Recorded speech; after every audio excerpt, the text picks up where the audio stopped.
What's up, friends? My name's Aaron Ciotti. Everybody calls me Ciotti. You can call me Wangle Face Jangleborg. Today we're gonna be quiet down, flight footage.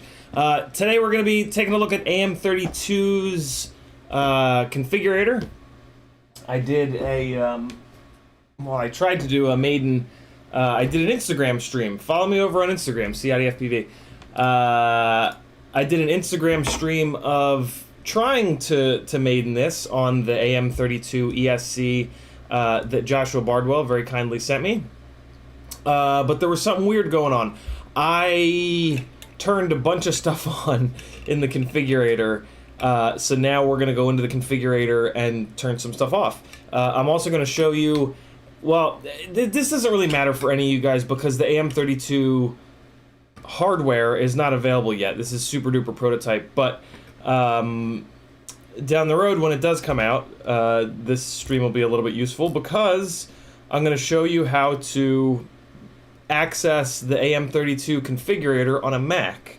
Currently, the actual configurator that you download is PC only, but there's an online Google Chrome configurator that you can use. Hopefully that's not the problem, but hey, whatever. In the chat, BH, Frank Nicholas, Chuck Toast, Tiago Ramos, Alexander FPV, Jackalope, EBR, Gertjan, Chuck Toast again, James Taylor, T-Bird, Remy Tim, Alexander, Airbender, Joey T, DQ, William Barlow, I am Karate, I think that spells, all the capitals and the lower cases, Alexander FPV, and Dan Richmond. If you want to hear your name read by a gangly fella, gotta get here early and say something, anything. If you'd like to talk directly to me, what you need to do is type my name, just like in the real world. You say somebody's name and then you speak to them. If you guys type my name and if you spell it right, it'll light up in orange like this, and I'll know that you're talking to me. If you absolutely want to make sure that I read your comment, you can feel free to do a super chat. Also, if you'd like to support me, because this is my full-time gig, yeah, you can do a super chat. Or, if you really want to support me, you can head on over to CiottiFPV.com. Helps if you... Oh my god. What is happening? Oh my god. You can head on over to CiottiFPV.com. Patreon is the closest thing that I have to a paycheck. There's a lot of really cool stuff going over on Patreon. I've written a bunch of articles on making PID tuning easy, making filter tuning easy, how to troubleshoot motor heat, a bunch of other really good things. You're also going to get daily, I stream every single day for the patrons, you're going to get daily email notifications when I'm about to go live, Discord notifications and access to my Discord channel, and Facebook notifications. I have a super secret Facebook group as well. You're also going to have the opportunity to get in on a bunch of giveaways that I do every other week. More info over on the Patreon page. Here's a bunch of my social links here to follow me all over the place. Over on Etsy, I've got some really cool stickers and hardware. One of the stickers, of course, is Clam Man. 諦めんなよ。諦めんなお前。どうしてそこでやめるんだそこで。もう少し頑張ってみろよ。ダメダメやめ諦めたら周りのことを思うよ。応援してる人たちのことを思ってみろって。あともうちょっとのところなんだから。俺だってこのマイナス10度のところしじみが取れるって頑張ってんだよ。絶対やってみろ。必ず目標達成できる。だからこそネバギブアップ。 If you would like to never give up, and you would like that reminder, because goddamn, this hobby certainly makes it makes us want to give up sometimes. Head on over to the Etsy store. Also, I've got here's my link to FPV Exchange. I'm selling a bunch of stuff over there. FPV Exchange is an amazing website. You're going to want to go on there for sure. It's going to save you money. It's going to save you time. It's going to let you price shop. It's going to let you figure out who has stuff in stock and who doesn't. And then I've got a whole bunch of, there's also t-shirts over at Teespring, and then I've got a whole bunch of affiliate links. If you ever find yourself doing an order over on FPV Cycle or Amazon or Get FPV or God's website or FPV Crate or a few others here, hit my affiliate link before you check out. You can still use coupons. You can still get free shipping. It has no effect on anything. It just kicks me 1 to 6% of your entire order. So yeah, do that. Some of you awesome people have replaced your bookmarks with my affiliate links so that every single time that you go to FPV Cycle, you click your bookmark and it immediately puts my code into your shopping cart, and then you don't even have to think about it. In the chat, the folks that have tagged me so far have been T-Bird saying what's up, Airbender saying what's up. Scrolling down, we've got a little bit of Scott Gillen saying what's up, I'm with you. Private Island saying, hey there, Wangleface Janglebork. I mean, Go-Kart Mozart saying what's up. Frank Nicholas dropping the link to CiottiFPV.com. Thank you, brother. Huff19 saying morning. Remy Tim dropping the Linktree link as well. They go to the same spot. Gertjan saying cool to meet again. Jeff McConville says evening. Came from Bardwell's stream. New to FPV, so lots to learn. I've got lots to teach, Jeff, so hang out. I've got a ton of live streams. If you join my Patreon too, here's one of the other really cool benefits. I typically do like 2 to 3 to 4 hours of streaming every day. Over on Patreon, the good streams that are packed with good info that makes sense audibly, I make audio versions of that you can listen to as podcasts. So for $3 whole a month, you can join my Patreon and you can get audio only versions of a ton of these streams. And yeah, lots and lots and lots of good tech. And yeah, man, early in the hobby, it's you just gotta like fill your eye holes and your ear holes, and I guess that's all. That's all the holes you need to fill up with as much FPV stuff as possible. There's a million acronyms, there's a million things that don't make any sense, but when you hear all of these confusing things for the 80th time, a light bulb goes off and you're like, oh, that's what KV is. So yeah, man, just surround yourself with it. Watch as much content on YouTube as you can. Listen to as much as you can. And you'll be confident flying like a lunatic in no time. Hey, also on FPV Exchange, on CiottiFPV.com is a link to my Fiverr page. Over on Fiverr, I am doing flight instruction sessions in the simulator, 30 minutes or an hour, tuning help, and build planning. Just helped a local guy actually yesterday plan out a 3-inch build. And yeah, top to bottom, ESC, motor, flight controller, hardware, standoff height, camera, receiver, VTX, antenna, everything.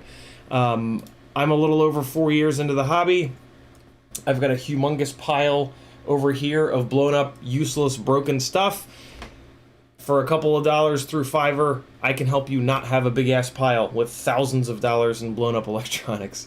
So that's probably worth it, and it'll save you a ton of time as well. I've probably got 1,000+ hours spent building rigs with the wrong stuff that then catch on fire, or just, you know, I get a few batteries out of it, doesn't perform well, and I tear it apart because it's not performing well, right?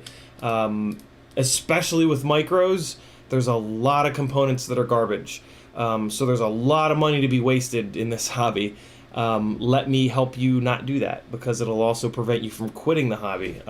Most of us that have been into this hobby for a while, especially us OG folks, because it was way more frustrating 2, 3, 4 years ago, most of us have gone to sleep swearing to God that we were going to wake up and sell all of our stuff, and then luckily we woke up and said, all right, let me give it one more try.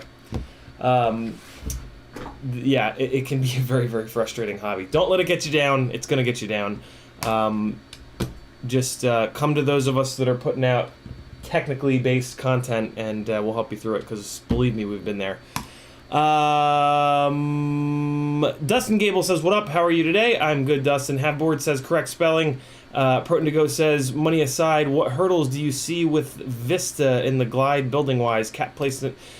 Basically just cap placement, yeah, because the Vista fits perfectly in the back. Fitting a Crossfire Nano in there is going to be pretty easy. You can probably just put the Crossfire Nano below or above the Vista, or under the ESC maybe. It's just the capacitor, and I think you can just run the capacitor off the rear pads and just stand it up, and you'll pretty much be good to go. So yeah, the Vista seems to fit pretty well in the glide. Someday I'll find out. Brandon Bentley says, fill the holes with FPV stuff. Ciotti 2021.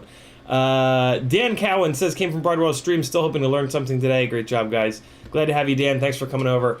If you guys want to support me for free as well, you can help the YouTube algorithm by clicking stuff down here, thumbs ups, subscribes, whatever you want to do. I'm not going to tell you what to do. I'm just going to remind you that it's there.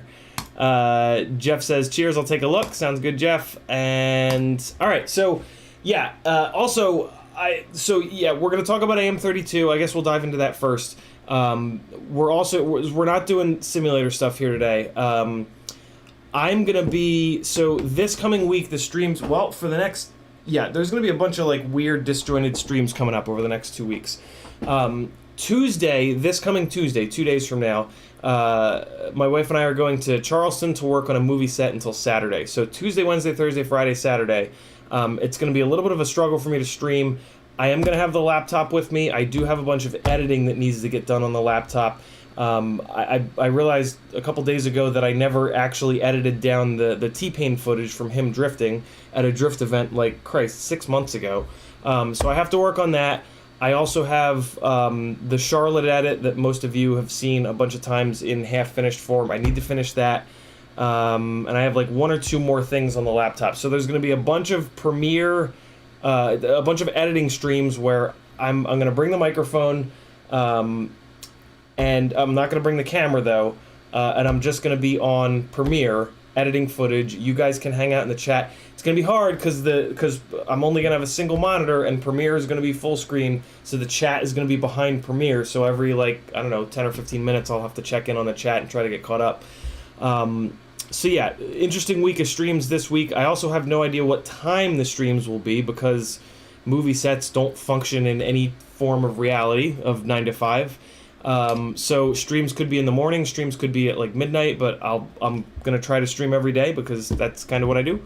And then the following week, so not this coming week, but the next week will be a little bit back to normal, but there's gonna be a ton of Rotor Riot Rampage prep going on because I am now officially going to Rampage. I'm going to be setting up, building, and kind of sort of running the Micro Mayhem area, which is also sponsored by Beta FPV. Huge shout out to them. They kind of came through at the last minute. They're providing a bunch of ready to fly rigs that are going to be there, so you can just walk up. There'll be Beta FPV transmitters and rigs ready to go. All you need is your goggles, and you can fly them if you don't have your own micro. If you do have a micro, you'll be able to fly that there as well. Drew gave me sort of carte blanche to do whatever the hell I want. He gave me a $500 budget. I think most of that budget is just going to go into LED rope lights. The area that they gave me to play with is inside this nuclear water cooling facility. And there's a big dive area, and then there's like some tight areas with like pipes and all kinds of wacky shit. So yeah, Friday before Rampage, I'll be there trying to figure out with Remy Tim, actually, he's gonna be helping me.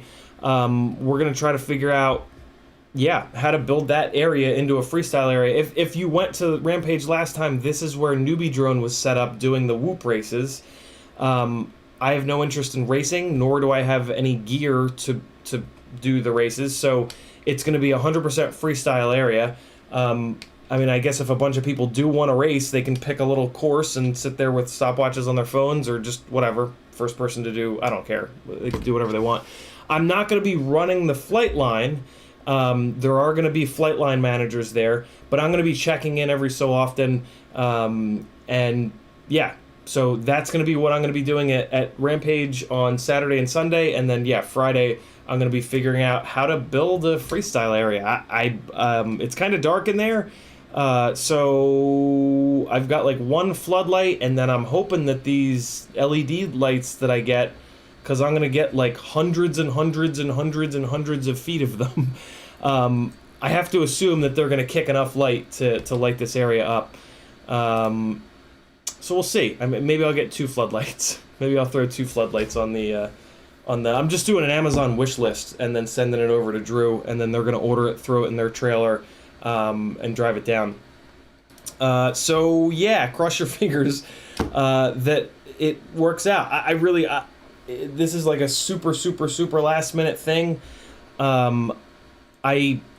I've never designed. I've designed racetracks. I designed autocross racetracks for a few years towards the tail end of my 10 to 15 year autocross adventure, being a driving instructor and competing myself for many years. But I've never really even remotely thought about designing a freestyle area. So I don't know. The main thing that I keep thinking is to just light it up. Because like there's a ton of obstacles in there. So yeah, my main thought is just light the area up and then people will freestyle in there. But at the same time, Drew said to me like, hey, let's make it like a rave in there, just like nuts. So that's what's got me thinking about these LED rope lights that have the little stupid infrared things, which this light here is on one of these, And, you know, with these, you can do stuff like this. You can set it to, like, strobe different colors, right? And then you can make it to, like, flash a little bit faster. This is an old light bulb, so it doesn't have much functionality. But yeah, I'm thinking I'm just going to get a whole bunch of the LED strips that have these things. I'm going to get the same brand so that I can just use one of these.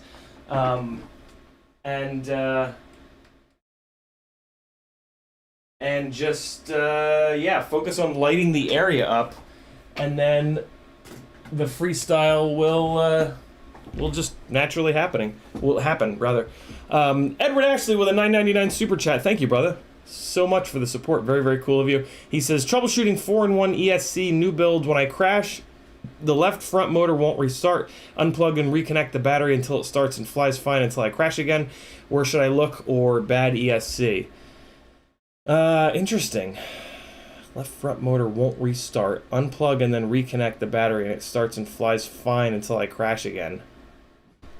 So do this, Edward. Whenever you're having like motor not spinning issues, easiest and most effective thing, to be honest, to do is to desolder that motor and any other motor and just swap them. And by doing that, if the problem chases, then the motor is the issue, right? Because you move the motor around. If the problem stays on the same channel, then the problem is in the ESC. And now we can continue the troubleshoot. Check your the plugs. Check your little you know, your little pluggy guys. Used to know the name of them. Check the plugs between the flight controller and the ESC. Make sure that it didn't get pulled out a little bit. Yeah, there's a bunch of things for you to get started. If you can't, if the problem does not chase the motor, if the problem chases the motor, it's easy. Replace the motor. If the problem doesn't chase the motor and it's on the ESC and the ESC is still plugged in, the plugs look good, more than likely that channel of the ESC is shot. What can happen is when you get into a crash, if you're like high on the throttle and that motor gets blocked because you just smashed into something, the ESC will push immediately really hard into that motor with a ton of current, and that can hurt the ESC. Best thing to do to prevent that is to buy better quality ESCs. The Acon ESCs that I have linked down below in the description are the most durable that I've ever found. The other way to help with that is to disarm as quick as possible. This whole like never disarm thing, like it should be never give your ESC a chance to live beyond 2 months old. So yeah, always disarm, and then when appropriate, rearm. Eventually you'll get good enough where right when you're about to crash, you'll disarm. What's nice about that is now the propellers are just going to freewheel, and you can crash through all the scraggle and the propellers will be freewheeling rather than like, you know, running the PID loop and trying to speed up and slow down and speed up and slow down. So you'll disarm, you'll go crashing through the scraggle, and you just wait. And you just look at what's going on. I mean, obviously, because you're gonna have your goggles on, and just wait. And the more you fly, the better you're gonna get at rearming before you hit the ground. At this point, there are very few crashes where I'm not able to rearm before I hit the ground. As long as you don't rearm and hammer the throttle, you're not gonna make the situation any worse. It's gonna take a long time. It's gonna take a long time for you to be able to rearm before you hit the ground, but to save your ESC and to get stuck in trees less often, disarm before you crash, or as soon as you possibly can. When you have that moment where you hit something that maybe you didn't see or expect, that reaction should be tied to disarming. Like your middle finger should be on the disarm switch, and when you have that reaction, you should be pulling up on that switch. Because if you're armed ramming into something, it's really, really, really hard on the ESC. So there you go, man. Message me if you still can't figure it out, and we'll work together and get you back up in the air. Pertinigo says, cap outside the fuselage. I was thinking of putting a flight controller on top of the ESC so there's room in the front. Good, bad? Yeah, I'm kind of thinking about that too. I'm kind of thinking of starting to run 30x30 ESCs above the 30x30 Acons, because on an HD glide build, you're not going to be able to run 15mm standoffs. cap outside the fuselage is a terrible idea. That's going to get the cap ripped off, and when the cap rips off, the ESC shuts off.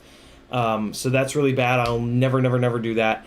I always make sure that the cap is very protected. If there's no way to have a cap inside of there that's protected, I won't run a cap. The Acon ESCs are incredibly robust. They have a ton of the little tiny capacitors on them. And I've run them without capacitors before, and they've been totally fine. It's not a great idea, but even running a small capacitor, apparently all we really need is like a 330 UF capacitor. The fact that we do these like 1,000 UF capacitors, from what I've read on the internet, which, you know, as we all know, is just only factual data. Apparently the 1,000 UF capacitors are like super overkill. They don't weigh anything, and we have the room with the analog build, so I'm kind of like whatever. But yeah, on the digital glide builds, maybe going down to a much smaller capacitor is going to be a better bet, because it's certainly going to be easier to fit it. All that being said, if you run a 30x30 ESC or a 20x20 and the flight controller on top in the middle of the glide, you'll very easily be able to use the spot in the front, the 20x20 flight controller spot in the front, for a big ass capacitor. So that's an option. Michael Blade saying hello. Gertjan saying, I'm flying Fly Sky. Is it better to switch to FR Sky or Crossfire, or is Fly Sky okay for a 3-inch? I've not really heard great things about Fly Sky. FR Sky is what I run on most of my 3-inch rigs, and it's totally fine. RXSRs have plenty of range for micros. All that being said, Crossfire is not that much more expensive, and it's sort of, in my opinion, the end-all be-all. The receivers are just as small. The antenna is a little bit different to package. Make sure that if you get a Mini Mortal T, you get the V2. Mini Mortal T V2 is the right antenna to get for Crossfire for a micro.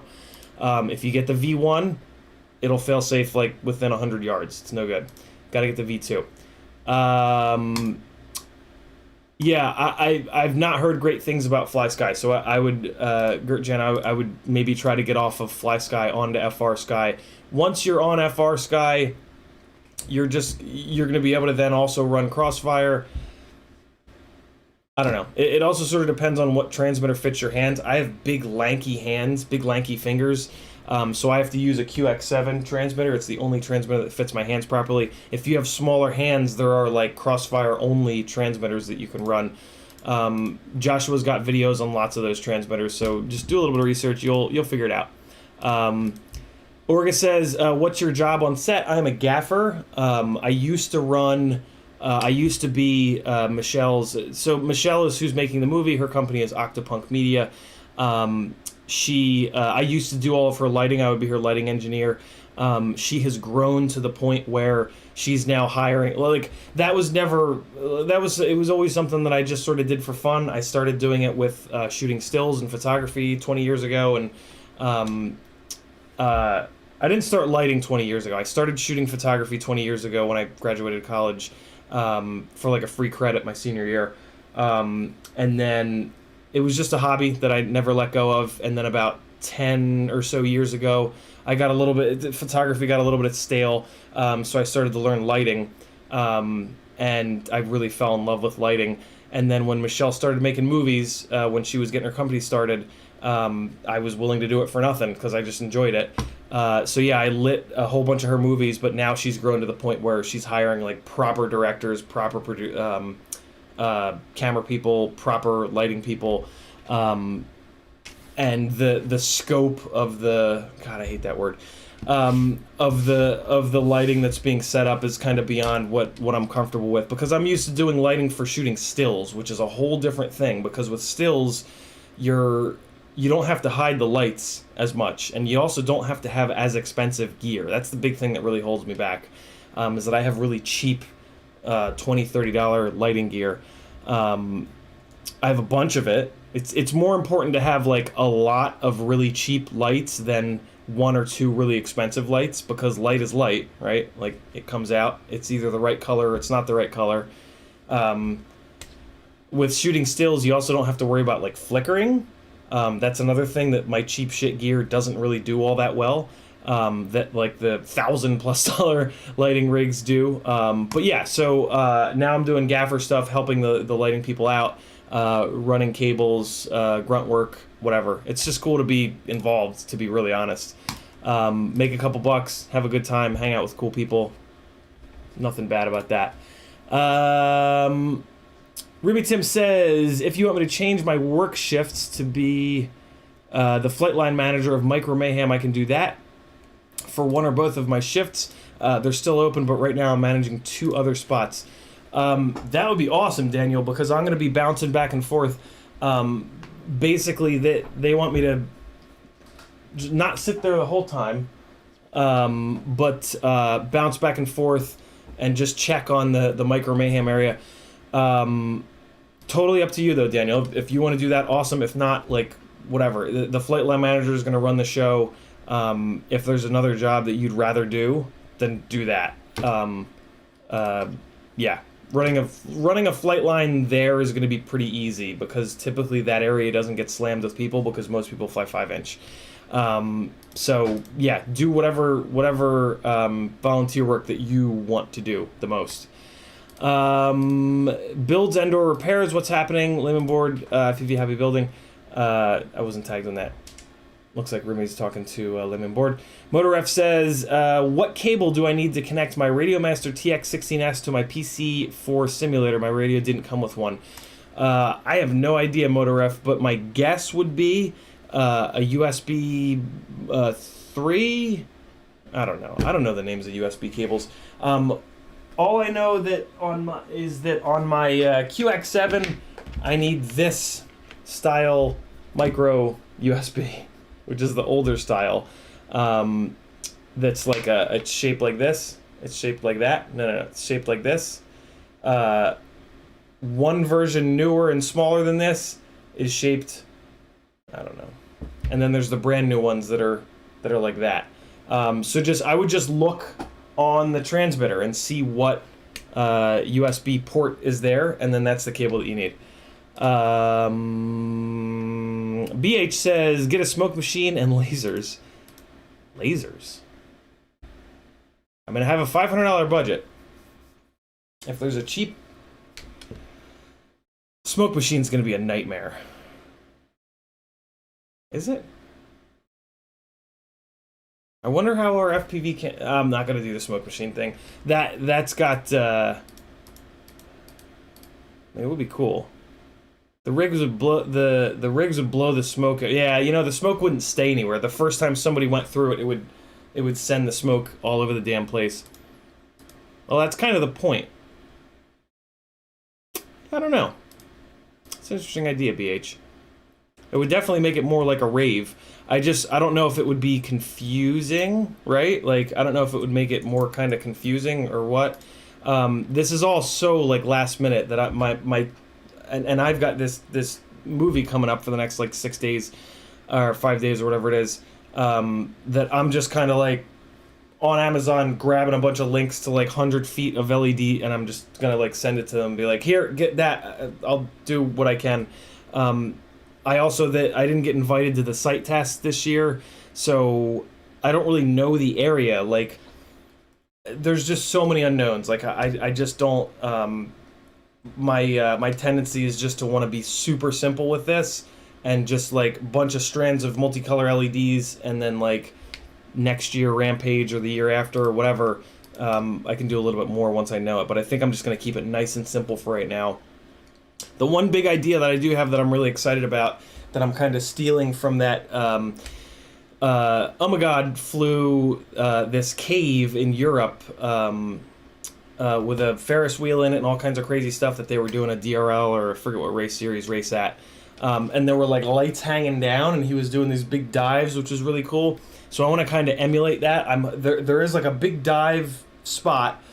So what I'm hoping is that there's like piping up above it, and I'm hoping I can fire a fishing line up over the piping and drape LED lights down, 4 of them hopefully, to make a box to define that dive tunnel. I'm really hoping that I can do that, because I think that would be super cool. And it's just a matter of getting fishing line up over some pipes and then tying up the rope lights and then shimmy it up and then get it plugged in at the bottom, and then we've just got a nice vertical of light. And if I can get 4 of those, I can really define that, you know, shaft basically. That's right, I said shaft. So yeah, we'll see what happens. No promises, but it was either no, it wasn't gonna exist. If I didn't do this, then it wasn't gonna exist. So in theory, no matter what I do, is gonna be better than nothing. Hopefully. Ruby Tim says Orga Ciotti has professional experience in lighting. Makeup artist, I believe that's often what they do on set. Yep, Kristen's gonna be doing makeup, and I'll be doing lighting. Paul McDonald says, what's up? I've got a FD 413 stack with some 1104 4000s.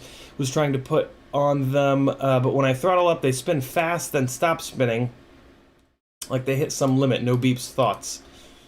FD 413 stack. I haven't heard of that stack before. Let's see. When I throttle up, they spin fast, then stop spinning like they hit some limit. No beeps. That's super weird. Oh god, it's an HDLRC stack. Oh boy. Although I had a really good experience with HDLRC recently. That's a really interesting problem. No beeps. No beeps is the concern. Usually, if the ESC was getting angry, when it stopped, it would reset the ESC, because it would be like browning. It would basically be like browning out or something. It stops and you get no beeps. What happens when you, like, then what happens, Paul? Right? So you arm it, you throttle it up. Does it get off the ground? Motors stop. Then what? You obviously disarm it. What do you have to do at that point? Can you just rearm it? Or do you have to unplug it? Like, tell me a little bit more, Paul. And make sure you tag me again so I see it. Edward actually says, I was racing and trying the never disarm mantra. I have spare new motors. I'll give one a shot and check the ESC flight controller wires. Thanks. You're welcome, Edward. Yeah, down with the never disarm mantra. It blows up ESCs a lot. T-Bird says, on your Brat 4S 650 or 850, 850 for sure. Also, I have some flood trees if you want me to throw them in the truck. Flood lights, I'm assuming that was a spell check. Yeah, that would be awesome, T-Bird, for sure. Love it. Thanks, dude. Pertindigo says, when running a 30x30 flight controller, are the small cables virtually on the outside of the fuselage a problem? Typically not, Pertindigo, especially because, like, you can do stuff like flipping the flight controller over so that those cables are on the bottom, and then you can just, like, run those cables. There's always something that you can do. I really do try to keep, like when I look down at the rig, which for you guys is like this, right? When I look down at the rig, I just always, as I'm doing a build, try to picture like, you know, sticks and branches and scraggle doing this, and I just look for like anything that might maybe get snagged on those or just hit by the sticks and cut, right? Like, we've got the silicone insulation on our wires, and if that gets cut, it can jump to the wire next to it. So yeah, I just kind of give that some thought when I'm doing builds, and just kind of, like, you know, look and at the edges and just think about what's going to happen during crashes, and just try to get things, you know, tucked in as tight as possible. Sometimes you can do it a little bit better. Sometimes you can get it a little bit, I don't know what I'm trying to say now, but I stand by that statement that I just said. Go-Kart Mozart says, all my micros still have the Mini Mortal TV1 and still never failsafe. Very cool. Somehow Go-Kart Mozart got a bunch of properly tuned V1s. I used 2 of the Mini Mortal TV1s, and they both failsafed at, like, Christ, it was like 100 feet. And I said never again, and I threw the other 3 that I had away. Family Guyver says, any opinions on the Mini Mortal V antenna for micros? Yeah, it works great, family. It works fine on 5-inch rigs, so yeah, it's gonna work even better on micros because they're not as fast, right? You can't get a micro as far away as a 5-inch rig. Yeah, Mini Mortal L is usually what I hear it called. Immortal L is what I usually hear it called, but you know, V, same thing, same difference. Is totally fine for micros. Drony Droid says, what became of the session-shaped light cube? Ever get much use out of it? Not yet, Drony Droid. It's sitting right over there. I talked to a couple of photographers that I wanted to work with, and then they didn't get back to me, and I forgot to follow up with them. So yeah, I want to use it. It's just I'm just buried in FPV stuff. You know, working with people that shoot stills is like not something I think about often. But at some point I'll use it. I'm definitely looking for. I used it at one of the drift events. So it has been used. Squints FPV here on YouTube has some footage of me following T-Pain with that light blasting through the tire smoke, which is pretty cool looking. So it has been used, but it hasn't been used as much as I would hope. Frank Nicholas says QX7 is mini USB, not micro USB. There you guys go. Michael D says USB-C. I just did it. So there's the answer to whoever was asking about the T16. I don't know any of these new radios. Ricardo Furia says, where do you see FPV in 5 to 10 years? It's a really good question. I think there's going to be a lot more of it in filmmaking and TV production and stuff like that. So those of us that have really focused on being really good pilots, I think that I hope that we're going to be in really hot demand. In terms of the tech, I don't think the tech is going to move that much past where we're at right now. I think we're in a spot where we've kind of gotten all the low-hanging fruit, like we've gotten all of the really big tech advancements, and now it's going to be subtlety. So yeah, I mean, RPM filtering is going to get better. Dynamic filtering is already about to get better with 4.3. I hope that we start to see these older firmwares that are, not getting with the times here. I hope that we're going to get to see them either get with the times or maybe not disappear, but, stop being talked about so much because it's kind of a waste of time. I think we're really going to see it in every single movie, every single TV show, everything, because we can take a couple $100 rig with a GoPro on it and produce footage that makes 99% of the general population go, oh, right? And that's a big deal. So yeah, hopefully the people that, hopefully the writers and the directors and the visionaries that are creating content, will all know that it exists and reach out to us and say, hey, can you come and fly around for $1,000 tomorrow? Sure. Because yeah, it's also not, I mean, God knows what'll happen with the sub 250 and all that nonsense. Yeah, I don't know. I think it's starting to become kind of obvious that what we do is not dangerous, right? The photography drones can be way more dangerous than us. FPV is way, way, way, way, way less dangerous. And hopefully hopefully we all understand that. Hey, if anybody wants a leather wallet, let me know. I'll sell it to you cheap. Look, it's a wallet. I don't want to throw it away. It's a guest wallet. It's all leathery and smelly. They're $40 on eBay. Also, TPU. If you have a Moon Goat and you would like some session TPU, I have 2 of them. 2 RunCam session TPU holders. Message me. CiottiFPV all over the place. Also, if you have an Insta360 Go 1, the original, and you want some TPU for that, it's like universal TPU, hit me up. I'll send you some stuff. I put stuff right in front of me here on the desk that I don't want to throw away, that I think maybe somebody will benefit from, and then I forget to mention it all the time. And today, I remember to mention it, and I'm very happy about that. And now I'm looking around for anything else that... I think I'm good. Oh. There he is. You gotta get the full goat.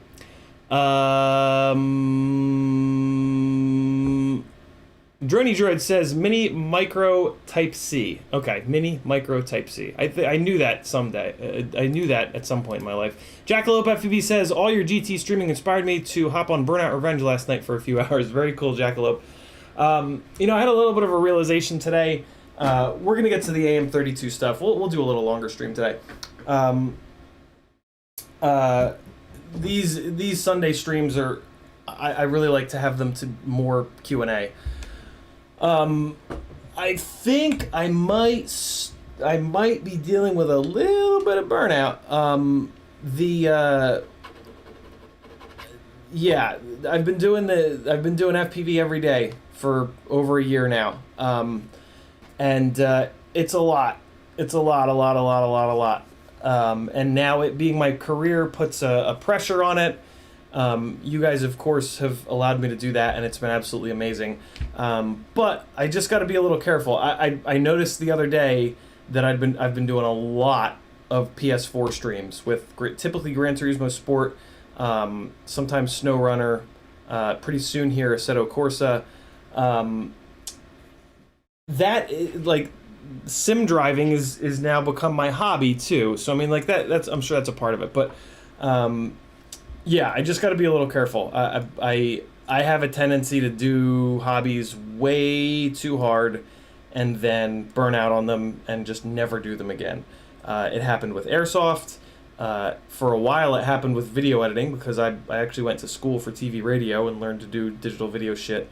And then that was one of the things that photography came in. Like, when I started shooting stills, it was because I was kind of burned out on shooting footage. And I only did photography. I didn't touch video editing for like over 10 years in my 20s. And I just shot stills for a long time.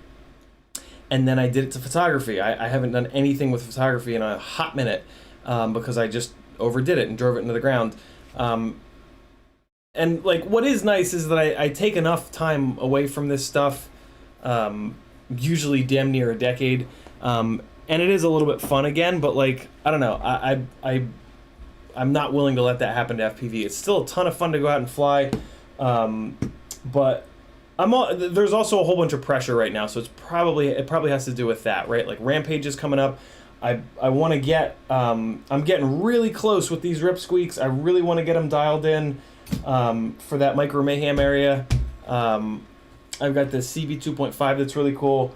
I've got a bunch of tiny whoop action going on, so I've got a lot going on, and I'm just trying to kind of manage it all. But yeah, I'm starting to kind of maybe feel a little bit of a pang of burnout surrounding FPV. So I'm just kind of being careful with that. But that's, in case you guys are wondering, that's why you've seen a whole bunch of sim driving content, because like that's the hobby, and I need to do that. I don't need to, but it really helps me to do that hobby every single day. To just leave this room, right? Like, just not come into this room. Just hang out in the living room. You know, still going for walks as often as I can, yoga, meditation, all that good stuff when I can. But yeah, so that's why you guys may be noticing a lot on this stream, Gran Turismo Sport and just non-FPV related stuff. That's just me trying to balance, just trying to find my balance.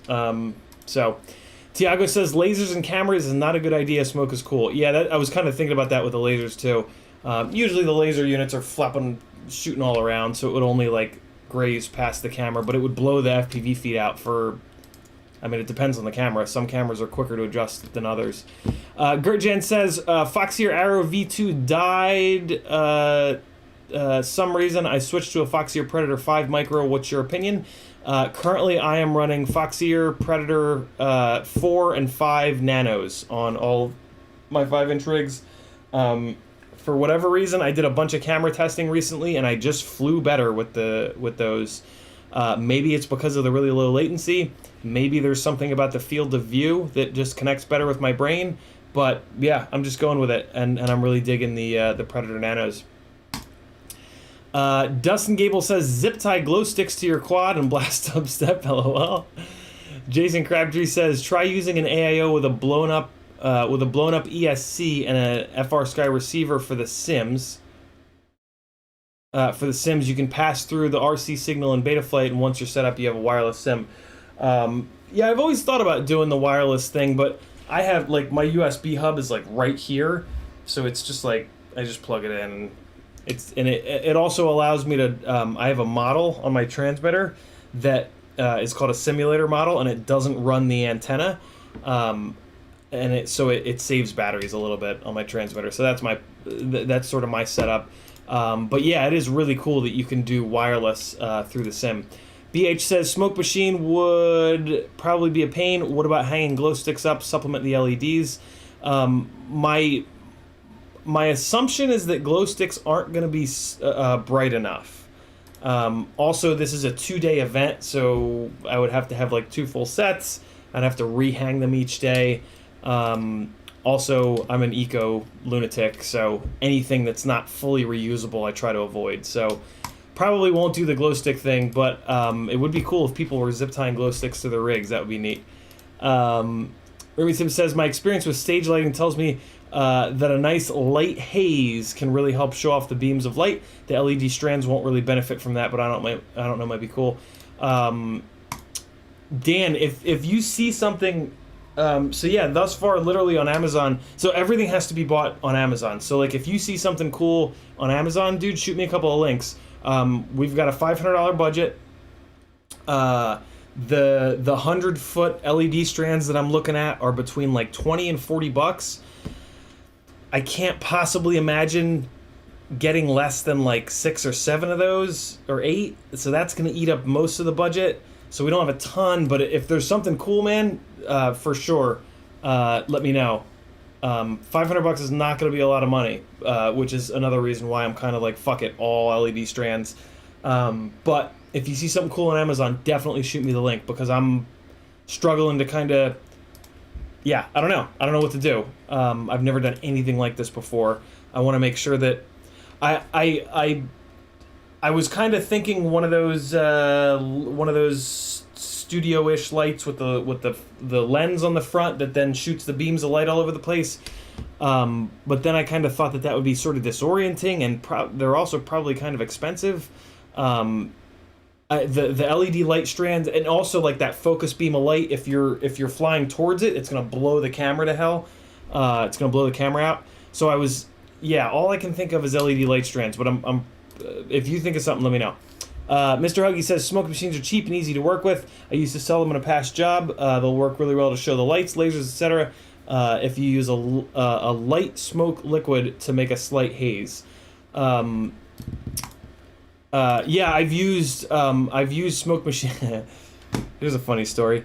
In my freshman year of college, a friend of mine brought his smoke machine over, and I lived in a high-rise dorm that was like 10 stories, and so we turned the smoke machine on in my dorm room, and it seeped out into the hallway. Somebody saw it, thought there was a fire, and pulled the fire alarm, and the whole building had to evacuate. And then they found the smoke machine in my room, and they wrote me up or whatever, and I went and I fought it. And I said, hey, I read your rule book, and there was nothing in there that said, don't have a smoke machine. And they went, well, it should be common sense. And I was like, well, I mean, it should be, but apparently it wasn't. What's the punishment for doing something that's not, written down? And they said, fuck, all right, go away. So yeah, I've used smoke machines before. I love them. They're super fun. I don't know if I've never flown in where there's been a smoke machine with how shitty analog is. Like, I fear making it even harder to see. Plus, this area that this is in, like, there is so much stuff to hit, and all the stuff to hit is like metal pipes that is not going to be kind. So I'm sort of, I don't know. I don't know if having the smoke machine would make it a little bit harder to see through analog. I think it's already going to be hard to see here anyway. Not really sure. I keep going back to, like, kind of keep it simple. Rope lights, nothing that can, you know, yeah, I don't know. I would rather, the area itself is going to be super fun to fly around in. If we just got, like, floodlights and we just hammered floodlights into the ceiling to just have a nice diffused light over the entire place in here, it would be super fun to fly. Because it's like the inside of a nuclear water processing plant. There's pipes, there's, like, railings, there's a crane thing with big chains and whatnot. Like, we could just throw white light at it and it would be super fun. So I don't want to go, so that's like over here. I don't want to go way over here and, like, overcomplicate it and have it, like, make it harder to fly in, because I think it's going to be a crash. I think it's going to be like, okay, ready? You know, flight line manager, like, all right, everybody take off and go. And I think it's pretty much going to be like 10 seconds of flying and then bing, 5 more seconds later, bing, and I think it's going to be a lot of crashing, because it's also not a big area. So yeah, the last thing I want to do is make a tough to fly in area even tougher to fly in, especially because, you know, it's not just pro pilots, like, it's everybody that's going to be flying there. So I want the intermediate or even the beginners to be able to actually have a good experience in there. So I don't know. As much as I would love to go totally nuts, and as much as Drew was kind of like, yeah, make it like a fucking rave, you know, I'm 40 years old now. I'm kind of like, well, let's just fly in there. Halfboard says, can I make a smoke stopper with a regular old 5-volt house bulb, or do I need a smaller bulb? I don't know, Halfboard, but luckily Joshua has a video. Go to Joshua Bardwell's channel, go to his uploads. There's a search field. Type into the search field, like, smoke stopper or something like that. He's got a video on how to do it. Although, I think that you should spend a couple of dollars and buy a Vifly V2, because this thing is awesome and it's only like $10, and yeah, so I think you should do that. It starts backing me up saying spend $12, get a Vifly. Paul McDonald says I can rearm and do it again, doesn't get off the ground much. Paul, it sounds like the ESC is shot. When did this happen? Did this happen, like, fresh first when you did the build, or did you smash into something and then this started happening? If this started happening right out of the box, I would get in touch with whoever you bought that stack from and say, hey, the ESC is shot, send me another one. And just, they should send you another one. If you ordered it from, like, CiottiFPV or Pyrodrone, they're probably just going to send you another one. If you ordered it from RDQ, they're probably going to make you jump through some hoops, but if you scream and yell enough, they'll probably send you another one. Most companies in FPV have really, really good customer service. One of the big reasons I love CiottiFPV and Pyrodrone is because they have the best customer service in my and many others' experience. Double A is in the house. Beep Tube says, I'll most likely be at Rampage. I'll see you there, brother. Magic Pig says, new build, tried 2 different T-motor, F722 mini flight controllers, 2 different Caddx Baby Red Tail cameras, and new wiring. Got OSD but no camera pictures. Any ideas on what to try next? So, if you get OSD but no camera, what you know is that the VTX is working properly and the flight controller is outputting video properly to the VTX. Now, your camera, so either what's happening is the video in on the flight controller is broken, probably not the case because you tried 2 different flight controllers, or the camera is either not working or something's going on with the camera. So check the voltage, make sure that the camera is getting voltage, make sure that the camera is powering up with a multimeter on the camera pads, or if you don't have a multimeter, take the whatever pads you're powering the camera from, take those wires off of those pads and put them onto another 5-volt pad That's right, because maybe the camera 5-volt pad or whatever the hell pad you're powering the camera off of, maybe that's shot. So power it off of another 5-volt pad. And then the other thing that could be is that the camera is just straight up broken and it's not outputting anything. It could technically sometimes maybe also be that the camera is in PAL or in NTSC and your flight controller is not. So go into your OSD on the flight controller and change it from NTSC to PAL or vice versa. Also look at the instruction manual of your camera. The camera probably has a way to switch it from NTSC to PAL. There's a bunch of things for you to give a try. But yeah, just understand what's happening, right? The flight controller OSD chip is working properly. It is properly sending video out to the VTX. The VTX is working properly. It's sending that signal out to you. The problem is in basically in front of the flight controller, right? Because that's where the camera sits and that's where the cable from the camera to the flight controller are going. So just understand that's where the problem lies and just start troubleshooting one thing at a time. Power, video, camera, and you'll find it. Great question, Magic Pig. That's a pretty common thing, which is why it helps to like understand what's actually going on there, right? Don't switch the VTX because we know the VTX is working, right? That's why I wanted to make sure I explained it in that way. Havboard says, if I switch to props out, does it automatically reverse the motors, or do I need to manually do it in BL Heli? Got to manually do everything, Havboard. You got to manually reverse the motors in BL Heli. You also need to check the button in Betaflight configuration tab that says props out. So you need to do both of those things. Rumi Tim says, I have a Rush FPV version of the Mini Mortal on the way to me. Any experience? No, but I have heard that one's good. So you should be good to go there, Dan. YouTube just did the thing, scrolled me to the bottom, scrolling back up, trying to find my place. Dauntless saying, what's up? Go-Kart Mozart says, drone shots can replace expensive CGI. Yep, that's very, very true. Remy Tim says, does the wallet come with your credit card, social security, your mother's maiden name your first pet? It does not. T-Bird says, any money or IDs come with the wallet. I mean, none of that stuff would do any good. I mean, money would, but my credit cards wouldn't do any good because none of them work. My ID wouldn't do any good because my credit is fucked. Actually, it's not, but I don't show much income right now. So when I try to get credit cards, they say like, oh yeah, you can have a credit card, $400 limit. I'm like, oh, thanks. No. Pertnigo says, how often would you retighten your arm screws on the glide if you flew every day? No, there's no real set amount of time. You just want to judge it by every time you're done flying, take your rigs, put your hands on the outside as far out as you can on the arms, put your thumbs in the middle, and flex it.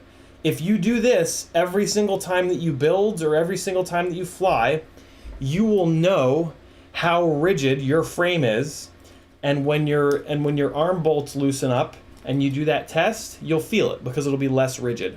It's very easy to feel that, and that's how I judge it.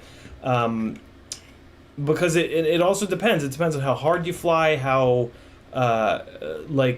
did you fly with bent propellers for your whole session? Because that's really going to vibrate the hell out of these. But yeah, that's really the test, is just to pull down on the arms and feel for how much they flex. As soon as your arm bolts start to back out, this amount of flex that you feel here is going to drastically increase. So yeah, that's how you judge when you should retighten your arm screws. Great question.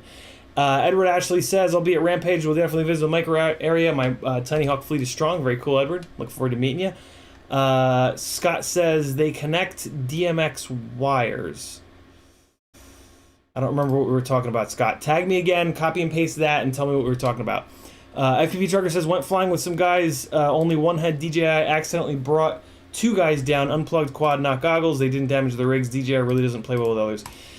Yeah, FPV Trucker, I've had the same experience. Literally every single time that I've flown with, usually it's only one person, but if anybody that I'm flying with is on DJI, it's a fucking nightmare. It's a nightmare for me. It's a nightmare for everybody else that's on analog. It's not a nightmare for the person on DJI, which is great, but yeah, there are some real problems with DJI. And I know that technically that there shouldn't be some problems, but I don't care about that. There are problems. Like in the real world where I fly a lot, there are definite problems. So yeah, I'm still staying away from it. When the people that are the local guys that are on DJI, when I find out that they're going to be at the flying spot, I kind of go like, all right, I'm probably not going to be going. When I do go, I just make sure that if they're in the air or they're plugged in, I'm not. But unfortunately, halfway through my battery, sometimes those guys will power up and the problems will begin. So yeah, but that's fine. This hobby for me is when I go out and fly, like it's kind of a solo thing, or maybe like with one other person.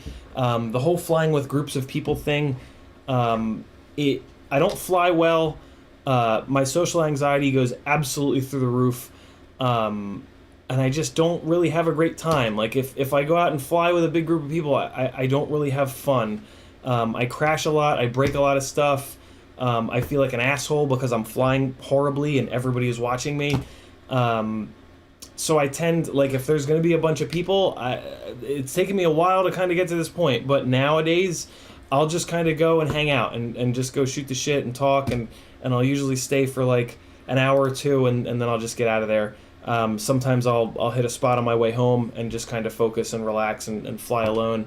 But yeah, it's interesting.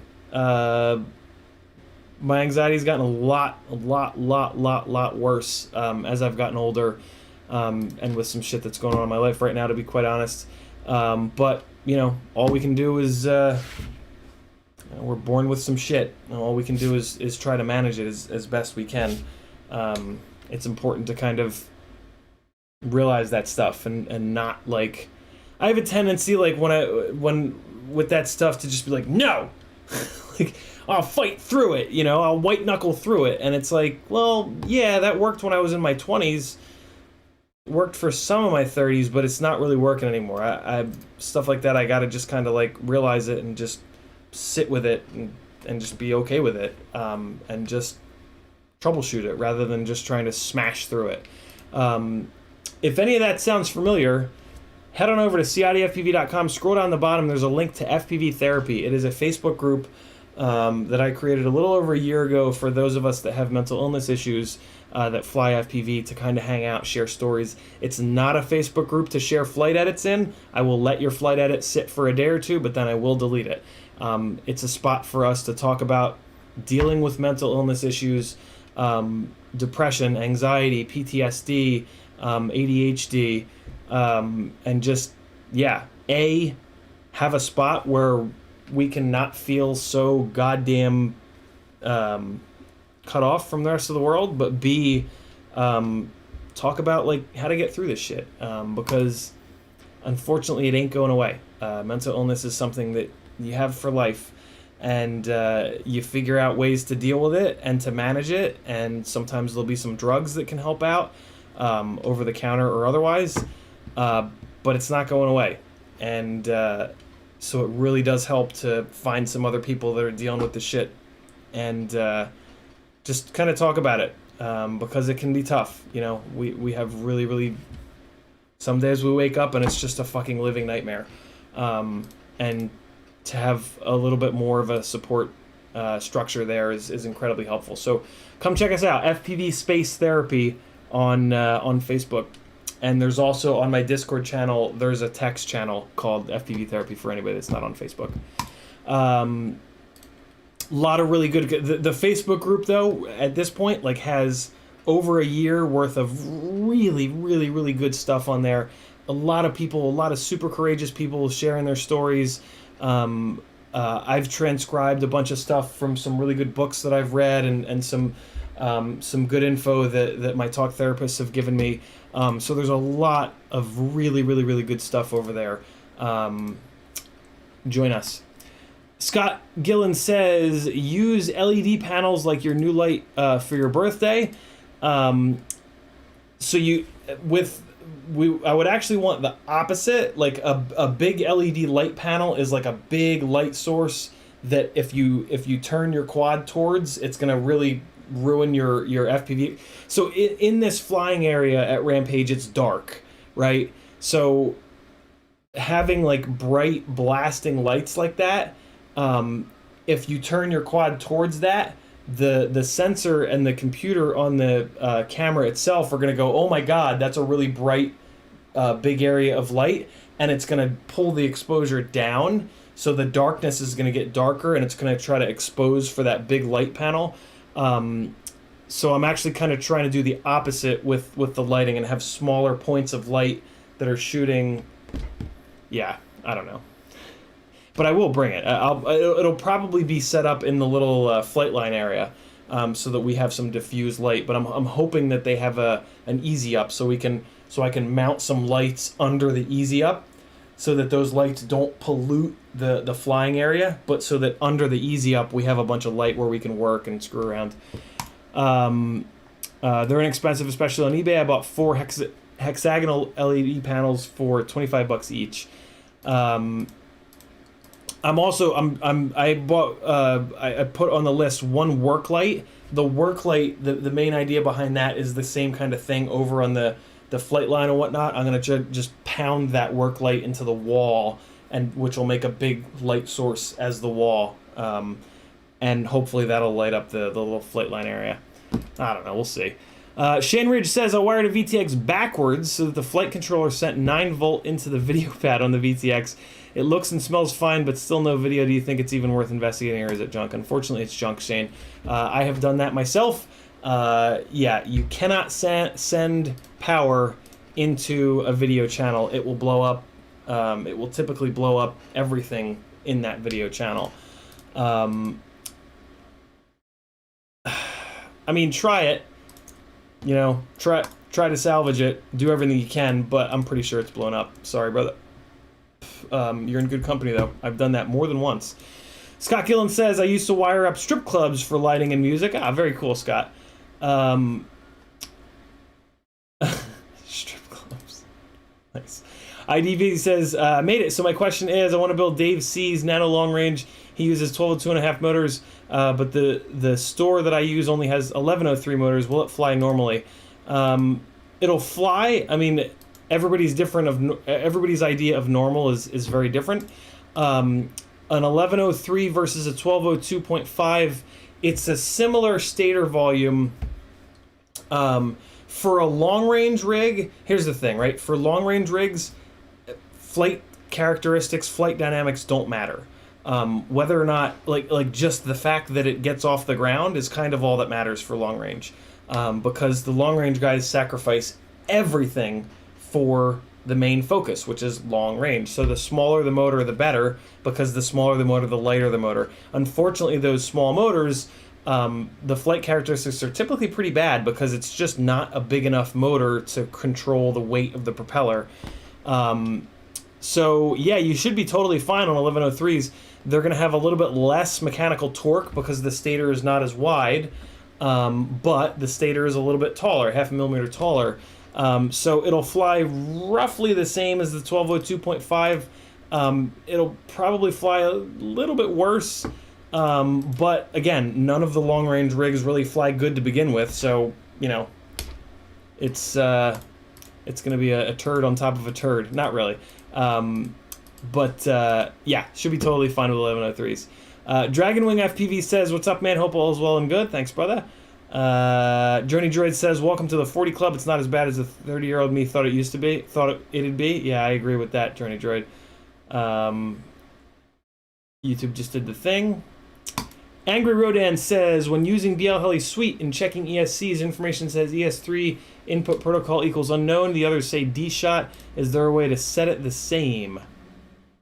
I would just re-flash the ESC. It sounds like channel 3 might be blown up to me, Angry Rodan. BL Heli is pretty limited.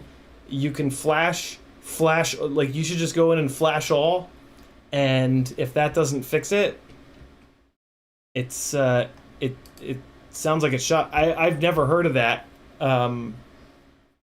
but they should all be the same.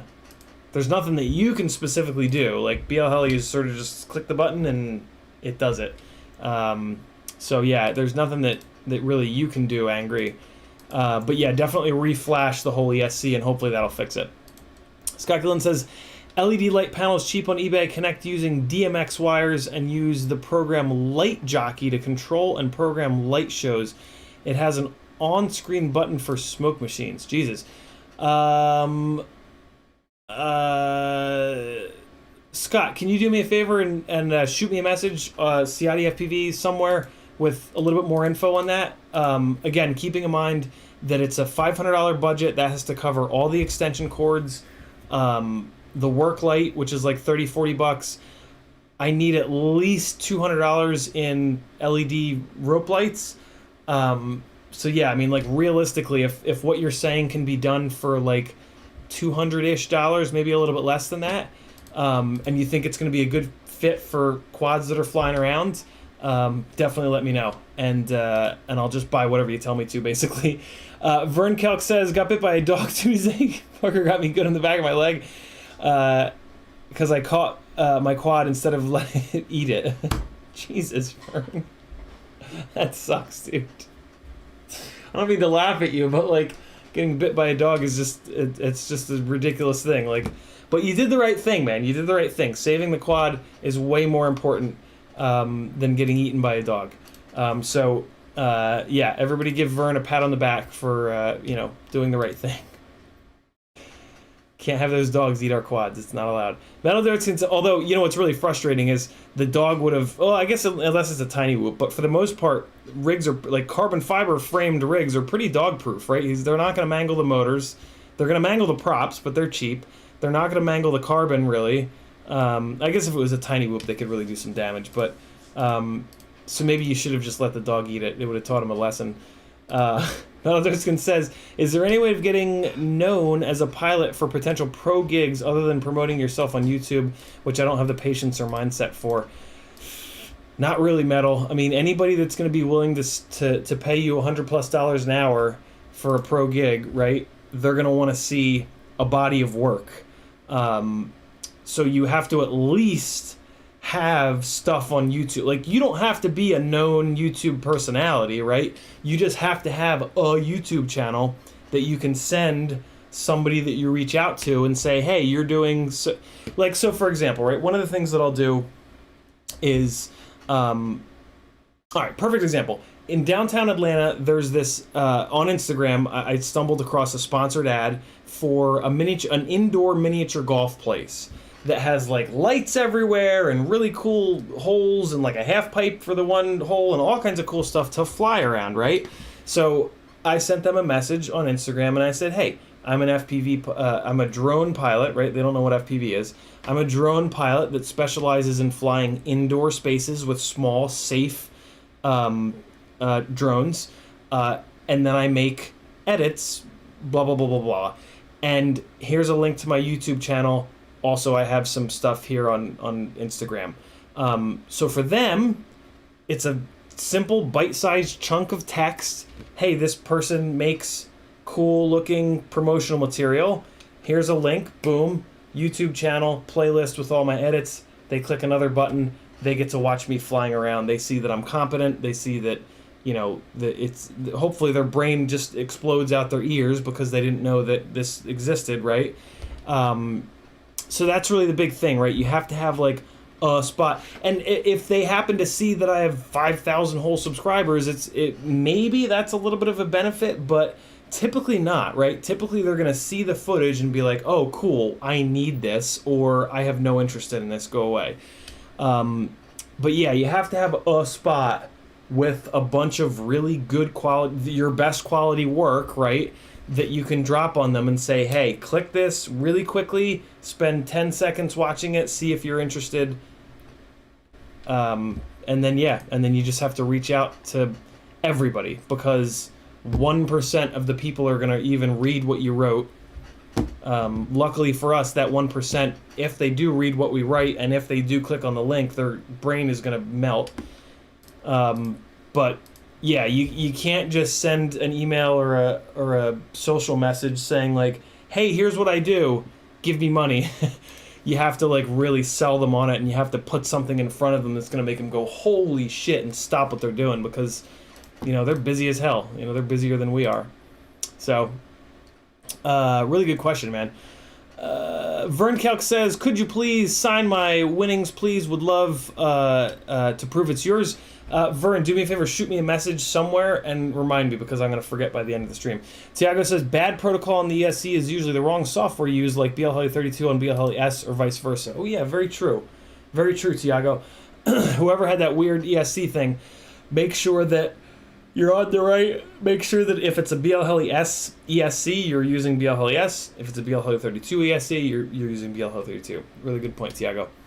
Orga says, the dingo ate my baby, but at least saved my quad. Ruby Tim says, just found a $20 bubble machine that pumps out 3,500 bubbles per minute. Bubbles? What would that do? I mean, for 20 bucks, for 20 bucks, it's kind of like, why the hell not? I guess my fear would be that it would make the floor kind of slippery in there. The floor in there is like concrete, like polished concrete. And bubbles are kind of clear, so would you even be able to see them? I feel like I've seen Jesse Perkins use bubble machines, though, for the Tiny Whoop stuff. Maybe. Gouda says, how to fix jello/vibrations in GoPro footage. So Gouda's, the first place to look is the physical system, the physical rig. Change your propellers. Change to a different brand of propeller. GemFan typically makes the best balanced propellers, so if you're not on GemFans, get a set of GemFan propellers and try those. That's the cheapest and easiest way to fix. Take your propellers off. Plug your quad in to Betaflight, plug a battery into your quad, go into the motors tab of Betaflight. We're going to do this in a little bit because I want to test the health of a bunch of my motors. Spin each individual motor up and see if one motor is vibrating harder than the others. If it is, replace that motor. Then there's a bunch of stuff that you can look at within the software. You want to make sure that your P gains and your D gains aren't too high. So you can mess with that. You can make sure that you have enough filtering in the filters tab. But yeah, typically, also your mount, however you have your GoPro mounted, look at the mount, make sure it's not wobbling all over the place. Make sure that like your arm bolts aren't loose. I have an article on my Patreon called Troubleshooting Motor Heat under the Tech Talk. If at the top of my Patreon, you can click Tech Talk, and that'll sort by all the tech articles. One of the articles that I wrote is called Troubleshooting Excess Motor Heat. In there's a checklist of all the individual things. Motor heat gets generated when there's too many vibes going on getting into the gyro. So each one of those things is a perfect thing for you to check if you've got jello and vibes in your GoPro footage. GoPros are shockingly good at not showing jello. So if you're getting jello in a GoPro, you've got some serious vibrations going on, which is why typically I would target the mechanical system rather than just fucking around with P and D gains and filtering to try to put a band-aid on it, because it's probably the physical system itself. Ruby Tim says, I was going to check out Jesse's events, some other stuff on YouTube for ideas when I get off work. Yeah, I need to do that as well. Jesse goes so hard though with that stuff. Like, we have no time, we have not much budget, and like we have a tiny little hatchback that you and I are going to be in with all of our gear. So yeah, it's I think simple is better, but I do want to look around some more. So let's dive into AM32. If you don't know, AM32 is a different, like, it's outside of BL Heli. It's a different, there's different hardware that's required, and it's a different, it's different firmware. It's total prototype. Nobody has access to this now other than me, Joshua, and a couple other people. So here's the full thing, right? That I actually I had to do this the other day. So we go to YouTube, we search for Joshua Bardwell we go over to his channel here, and I go to the little search field and I type in AM32, and so here it is. So here is About 2 years ago. all right, the link. So it's Pete Smith. Pete Smith is the guy that's working on, or Smits, Pete Smits. He's who's working on AM32. Here is the GitHub page. That's all I really needed to get from Joshua's video. So here on the GitHub page, down here is some info. And here's the link that I'm looking for, Online ESC Configurator. So I need, because of the fact that I'm on a Mac, I have to use this online configurator. So, as with ESCs, you do need to give them power. So we've got power from my bench battery. I'm gonna plug in the flight controller here, and then I'm gonna plug a battery in. And now listen to these different ESC tones, ready? Totally different sounding startup tone. So we're gonna come in, and actually, you know what I'm gonna do is take the propellers off. So BL Heli is very well established and has not had crazy runaway issues in a long time. It used to, 4 or 5 years ago, it used to be like a thing. And technically speaking, this is really good to do anyway. Anytime you put full voltage to the rig, oh, actually, no, you know what?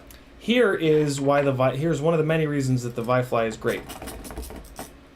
I can leave these propellers on and just set the Vi-Fly to trip at 2 amps. 2 amps is not enough to spin these motors up with propellers on them hard enough to hurt me. So yeah, Vi-Fly V2 or the V1, get one of these. You just need it. You need it. You absolutely need it. So you plug in like this. This blue light denotes 1 amp or now 2 amps. So you always default to 1 amp and you plug it in and you see what happens. Sometimes it'll trip on 1 amp, sometimes it won't. Ready? See, it tripped. So the Vi-Fly tripped, and now this thing gets no power because it was only on 1 amp and the startup tones pulled more than 1 amp. That's fine. We're gonna turn the Vi-Fly off. We're gonna hit the button to turn the blue light on. Now it's on 2 amp mode. So now we're good. Now it's got just enough power to power this ESC. Also, the Vi-Fly V2 has an off button, an on-off button. Oh, so nice. So yeah, now I don't have to take the props off because again, 2 amps is not enough for this thing to spin these propellers up and hurt me. So let's power it back on at 2 amps. So now we come here to this handy dandy online configurator here, and it looks just like BL Heli up here. So we're gonna hit connect, and this is kind of cool. We can spin the motors up individually here, which is kind of slick if we hit enable motor control. But that's not what I want to do. I want to read setup, just like BL Heli. So there it goes.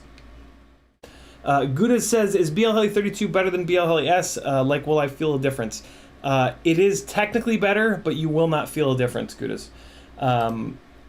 You might see a difference in the footage now that BL Heli 32 has high and low PWM, but more than likely you will not feel a difference. The black box people can't see a difference in the black box between BL Heli S and BL Heli 32. So if they can't see a difference in the black box, I don't think there's a chance in hell that we're going to feel a difference. So here's how I set... I just took a whole bunch of guesses here, and I just... Like, this stuff was all turned off when I first jumped in. I need to read the setup one more time. There it goes. Okay. Oh, this is cool. I didn't notice this the other day. Mamba F60 Pro. So this is a 60 amp ESC. This ESC was just sent to me, so I didn't know anything about it. I got everything spinning the right direction. I got all the motors in the right spots, and then I just started turning stuff on. Sinusoidal startup, I turned that on. Complementary PWM, I don't know what the hell that is. Enables active braking by using low side switches. Oh God, what? I don't know. I'm gonna not turn that on. Variable PWM. So this is what I was. This is what I'm really excited about, but I don't know. I don't know. I'm just gonna start turning stuff off, and then I'll turn stuff on one at a time once I get the damn thing to fly properly. See, I'm gonna turn variable PWM off. Stall protection, I turn that on. Increases throttle automatically. Oh, this might have been the problem. So I'm going to turn that off as well. Timing is set to 15. That's about normal. Motor KV, I can turn this off now. Well, no, I guess I'll leave it on 2400-ish.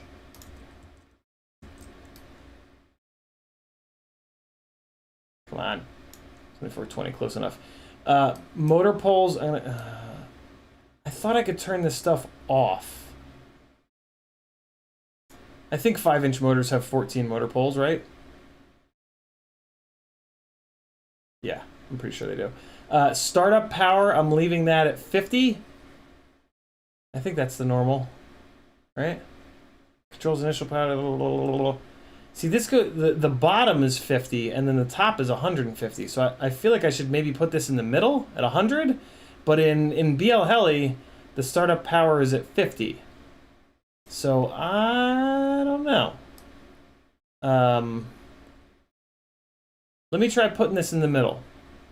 I'll try it in the middle.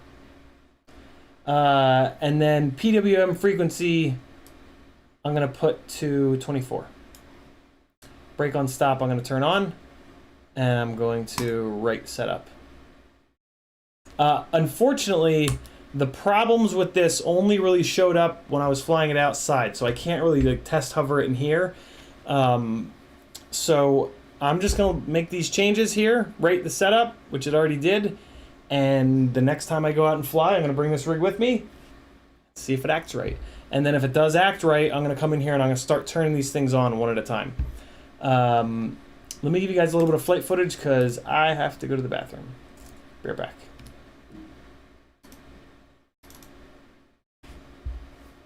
Computer, come on. I need you. Glide, red CPU. Be right back.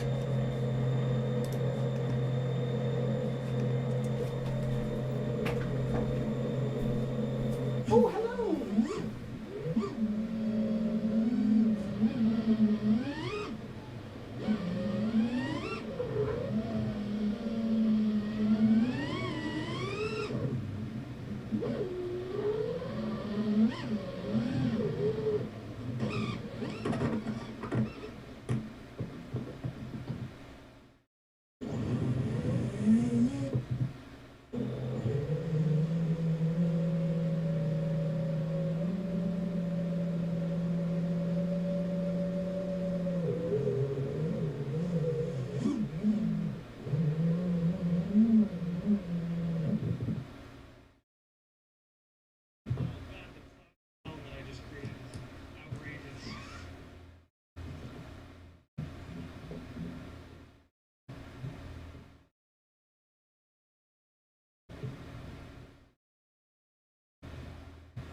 Man crashes a lot.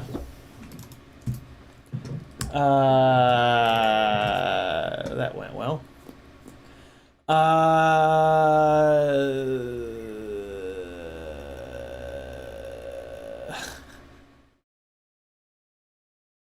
Gertjan says, why you want to use AM32 instead of Betaflight, more options to use. So Gertjan, AM32 doesn't compete with Betaflight, it competes with BL Heli. Basically, the reason why he did this is because BL Heli is closed source to some extent. In that, yeah, I think it is closed source. It's you don't have to pay for it, but it is sort of closed source. And there were things that he wanted to do that he couldn't do in BL Heli, so he did this. I don't want to use AM32, but I'm very curious about it, and the ESC was sent to me for free, so I figured, what the hell, and I figured it would make good content, and it, you know, you guys would want to maybe talk about it and learn about it. So yeah, I have no want to use this whatsoever. I'm perfectly happy with BL Heli, but I think it's super interesting, and yeah, sometimes I'm willing to do stuff that I don't want to do that could potentially push the hobby a little bit further. So that's kind of where I'm at with it. Gouda says, so is it worth it to buy BL Heli 32? I think it is, because you're basically future-proofing yourself, unless there's a really good deal on something that's BL Heli S, in which case it's going to fly totally fine. I mean, if you don't have plans of doing like cinematic work, and if it's just a hobby for you, it's probably not worth it to buy BL Heli 32, because yeah, I mean, who cares top to bottom. But yeah, it's BL Heli 32 is more future proof, but BL Heli S is still fantastic. So either one of them are going to fly great. Totally up to you. Gouda says, oh, he repeated himself. Metal Dirtskin says, BL Heli 32 is closed source. I thought so. BL Heli S and all of its variants are open source. That's what it is. Good call, Metal. IDV says, I would like to upgrade my analog goggles. I have the Fat Shark Scouts now. Would I go for the Attitude V6 or save up for the HD2 with a receiver? IDV, what you should do is buy used. Buying new analog gear, in my opinion, doesn't make any sense. There is a ton of used analog gear out there. Fat Sharks are unbelievably durable. So, in my opinion, look for Fat Shark HD3s. That is really the best value in goggle at the moment. And it gives you, as a pilot, it gives you every bit of information that the HDOs and the HDO2s give you. The HDOs and the HDO2s look better. So, like, as a viewer, you're going to be looking at an image with darker darks, which, like, if you're in a movie theater, like, I would want that. But as a pilot, I don't really care about that. As a pilot, all I care about is that enough information is being given to me, and the HD3s do that. I don't, like, the HDOs and the HDO2s, in my opinion, I won't fly, and I never have because I've used them a bunch. I don't fly any better with them. So I just kind of don't care. I would rather save the money on HD3s and then pour that money into another GoPro session or another whole rig or whatnot. I think there are many other better things to spend your money on. And I'm very sensitive to that. I take the budget side of this hobby very, very seriously. So yeah, that's my opinion. Used HD3s, if you absolutely have to have darker darks, used HDOs or HDO2s. Lots of people switching over to DJI, so there's lots of used analog gear being sold. Jump on over to FPV Exchange. It's a really good spot to buy used gear. FPVExchange.com. BeepTube says the firmware for the Mars helicopter Ingenuity came from GitHub. That's outrageous. I had no idea. Oh my god, that's crazy. Motor Pulse 14. Pull kind of whatever. You know, I'm gonna turn off. I'm tempted to turn off sinusoidal startup.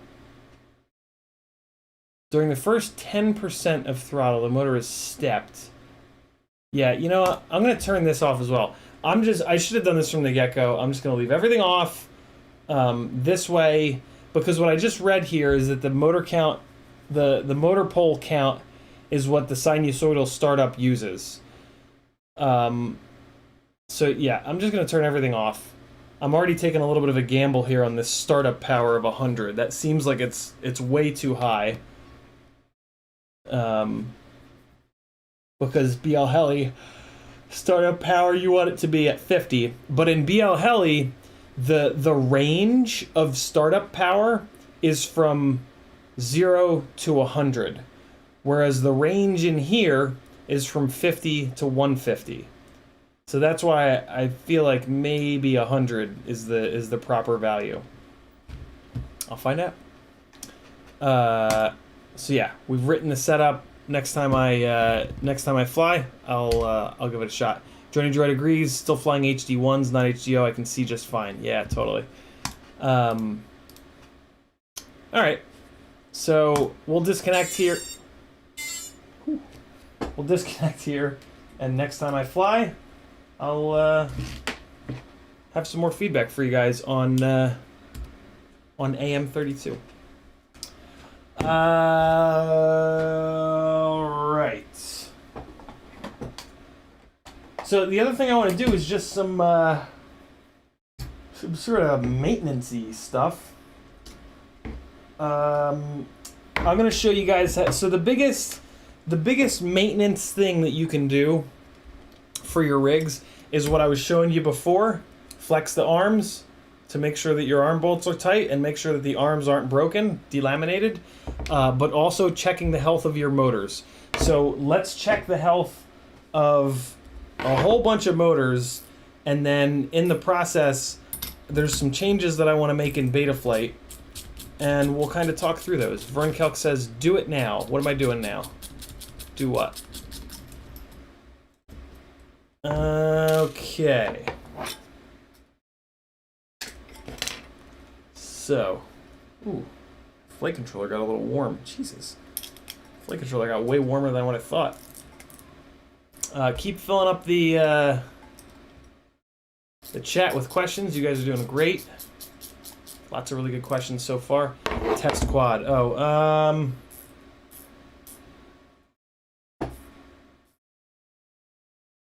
I do technically have a battery charged. Hold on. I can somewhat safely test it outside. If you guys are cool with watching a little bit more flight footage. I mean, what's that going to accomplish, though? It'll tell us if the flight controller is shot. So that is actually a somewhat valuable test. So yeah, let's see. I'm not gonna be able to the reason why I said that is because I'm not gonna be able to actually fly it to say like, hey, this flies good or this flies bad. But at least I'll be able to tell you if the technology works. But we know that the technology works. Like, whatever. I'll do it anyway. I just do what I'm told. Charge done. 4 and 9.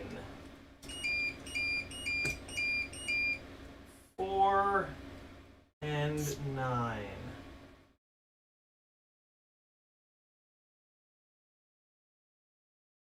All right. This battery. This also gives me an excuse to change batteries in the charger here. Okay. Whoa. Oh, hey. Feedback. Feedback on the Talon NFG 1150 battery. I heard it. I killed it. Or it died. One of the cells has jumped up to a 46 internal resistance, and yeah, that ain't good. So, and this is the only one that I bought. It's probably me. I know I over discharged this a couple of times, but yeah, there's some feedback. I still think this is a really good battery. I still think this is arguably the best battery for you to get. I can't wait to do another Heli Direct order and get like 2 or 3 more of these. But for the record, they're not fully invincible. I know that the motors aren't reversed. To use ND filters on the GoPro, I do when I have to fly in situations where it's too bright, like in the middle of the day, I do. But I typically don't fly in those situations. I typically fly golden hour, and at golden hour you don't need ND filters. But yeah, if I'm forced to fly a gig that's at noon, absolutely, I'll be running ND filters. So here's the rest of this. I'm not gonna put the GoPro on it. I was able to hover this, but as soon as I dipped in, as soon as I drove into the throttle a little bit, it would drop the left front arm and get kind of wobbly. So I'm gonna be able to see if this at least makes this flyable. I'm not even gonna bring the goggles. I'm just gonna line of sight it. So here's some flying. I'll be right back.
No, the GoPro lens is fine, of course. I knew I should have just kept going. My God, it doesn't even look that dirty. Just a little tiny LEDs, little 5 LED chip. It's just simple. You know, it just makes them like more like a toy. People are like, ooh, instead of being like, ah, it's gonna kill me. It's just a little more chill. Yeah, it's just a different reaction that you get from people, which is nice.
It now flies. It's very touchy. Oh, the motor's hot?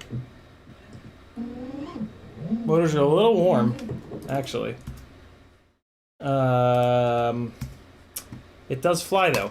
So, yeah, next time out, I'll see how it flies. But it does fly now. The weird issue that it was having yesterday is now gone. It feels like there's no motor braking, which is interesting.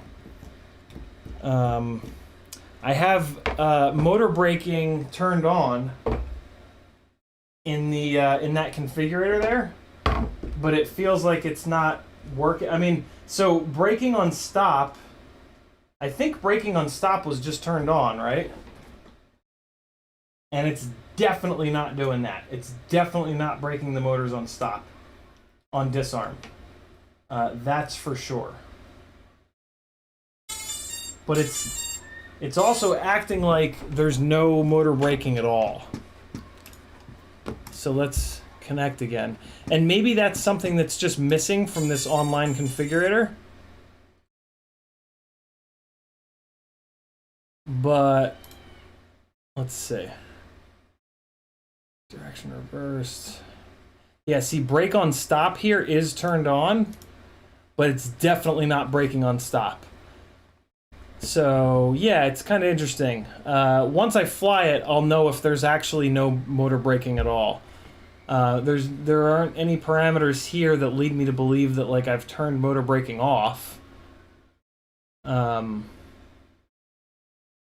Threshold avoid stalling. Stuck rotor protection. I really want to turn on this variable PWM. Well, let's turn this on. And let me do one more quick test to see if that's what's making it. Because I had all kinds of stuff turned on. So let's just turn the variable PWM on. And then I'll go do another super quick test. Startup power 100, motor poles 14, Motor KV 2420. Timing advance 15. Yeah, let's see. Because the variable PWM is a big advantage of AM32. The way that they handle the variable PWM is different than BL Heli. So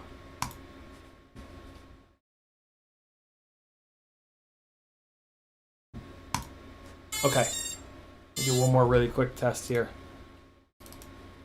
Oh no, that's not it. That's not the one. Prototype 5, 5143s, F40 Pro 4, 29, 28. down 75%. Should be some actual flying in here, maybe. We're back.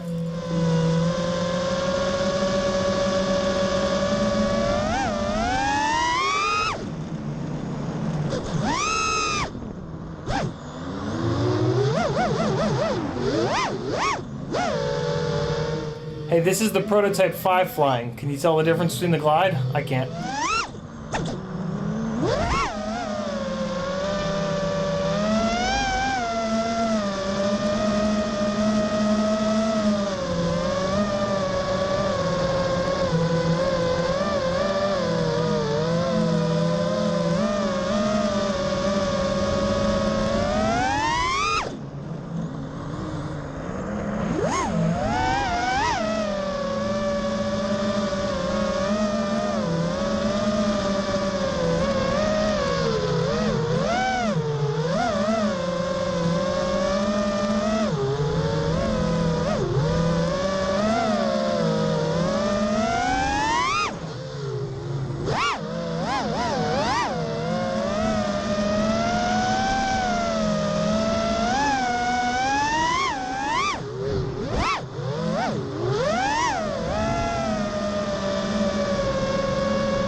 So yeah, it doesn't have motor braking. There's no motor braking at all, which is interesting. So I just shot a message over to Bardwell. Tiago says timing advance of 15 is way too aggressive. I thought that was the default for BL Heli. Hold on. Let's hook a rig up to BL Heli and take a look at what the default is. I thought 16 was actually the default. Let's see. Does AM32 do something differently? Maybe. It's also sort of in the middle of the slider there. But hey, yeah, it's fine. The variable PWM did work. I didn't mention that. So it was one of those other things that I turned on that was giving it issues yesterday. So that's good. BL Heli 32 coming up. And let me take a look at what 16 motor timing 16 degrees. Newer version, no. Connect. And all right, cool.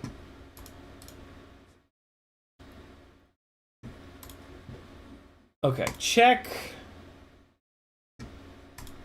Okay. Yeah, 16 is normal. So I will kick it up from 15 to 16 now. Ramp up power 50. Oh no, look at that. The ramp up power range in here, I was wrong. The ramp up power range is from 3% to 150%. I'll be damned. I'm playing around with my rigs. I did ramp up power of 60% on the one, and it seemed like it was a bit much. So I'm going to move a bunch of these rigs up to 55 and see if I can kind of cheat the, not cheat, but just kind of push the limits a little bit here. What the hell's low RPM power protect? And there's all kinds of stuff in here that I never even look at. Motor timing. I'm tempted to run these motor timings on auto. Yeah, you know what? Screw it. I'm going to move all my motor timings to auto. I'm going to move the ramp up power to 55. Startup beep volume, I always run down at 5, so it's a little bit quieter. Beacon signal, I run up at 105, so it's a little bit louder. Beacon delay of 3 minutes. PWM low, 24. PWM high, 48. Brake on stop at 100%. And let's write the setup. So the only real change is a little bit more ramp up power, but that motor timing to auto, I've never really done that before. I've always just left the motor timing alone at 16. One of the local guys, Adam, says that he runs his on auto, and he likes it. So what the hell? We'll give it a shot. What do we got to lose? Did I just rate the setup? I think I did, right? Okay, we're good. So we're gonna disconnect, and I'm gonna do this on a couple. This week in one of your streams, you've mentioned you wouldn't monetize your YouTube. You contribute a lot to FPV. I don't mind any ads anyway. If it means some bucks in your pocket, let's vote here. Ricardo, the amount of money that I would make from monetizing this channel would be about $4 a month. So it's just useless. It's just not enough money to offset the fact that you guys would have to watch ads. It's just silly. There's no money to be made on YouTube. Pretty much is I guess what I'm trying to say. Motor timing auto or 22 for freestyle, 25 or higher for racing. Jesus, really? Wow. I've been running my timing way too low, I guess. Okay. So now I've got to make that change on like 10 other rigs. So hold on.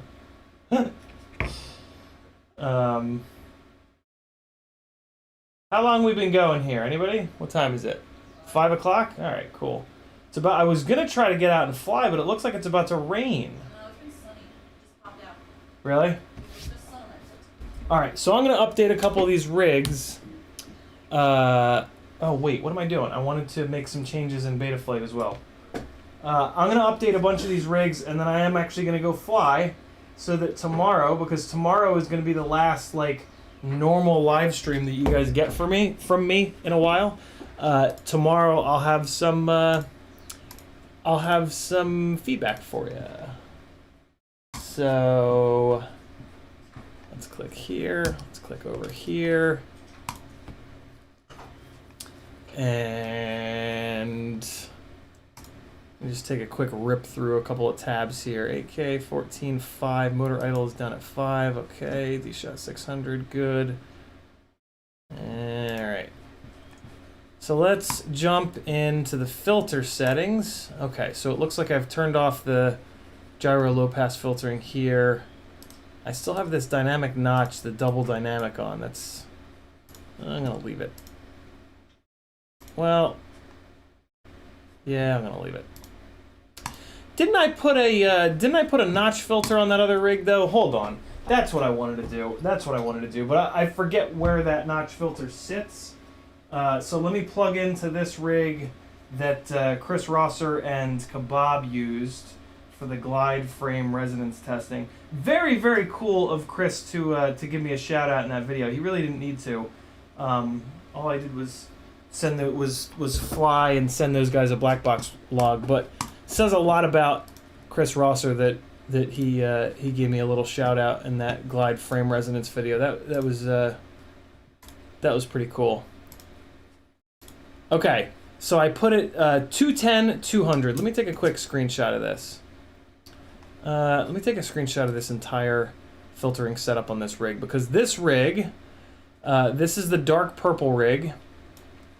This is the cleanest rig that I have, and I have pushed the filtering and the BL Heli settings too far on this rig, which is great because I can now back it off a little bit and all will be right with the world. So I'm gonna bump this dynamic notch with percent to 8, which makes it a double dynamic notch.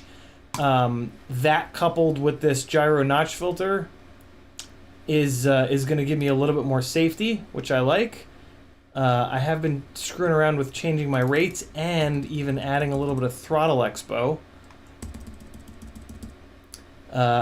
I did figure out that I fly at roughly 40% throttle typically. So yeah, I'm gonna start playing around with a little bit of throttle expo here. So I'm gonna do an expo value of 0.2 and a midpoint of 0.4. Center sensitivity at 10. I'm bumping my max rates up to 800, and I'm also bumping my expo up to 0.7. So I'm really making a bunch of changes here lately. Subtle changes, but changes nonetheless. I did push these D-mins up a little high here, I think. So let me bring these back down. I definitely don't recommend you guys make this many changes at once. This is a kind of a terrible idea, if I'm completely honest. But I'll get away with it because the tune was already in a pretty safe place. 40 and 55, 35 and 40. These D-mins look a little... Well, so let's...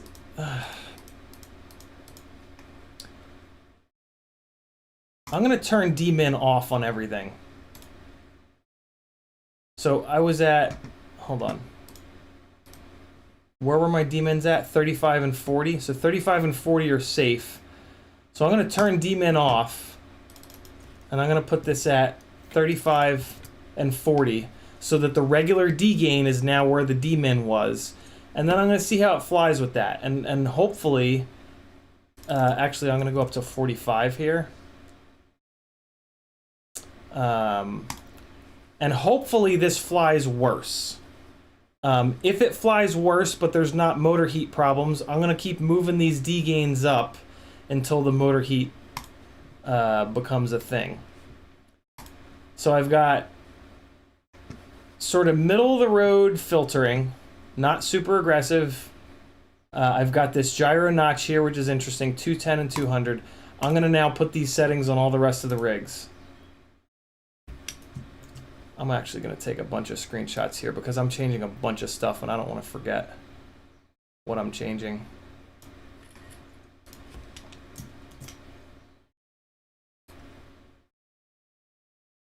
Nah, I don't need to see that. I don't need to see that either. I really just need to see this. Yeah. Okay, cool. So now I need to go and back down the ramp-up power on this rig as well. Let me just make sure auto smooth this is on 20. Okay, good. And all right.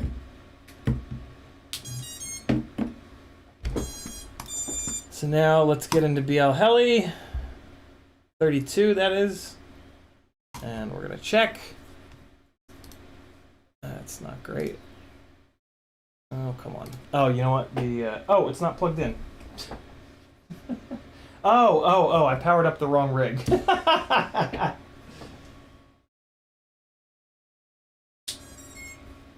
Yeah, that works better when you plug the right rig in. Okay. Check. And, everything's angry. Everything's angry. Everything's angry. Connect. There we go. Check.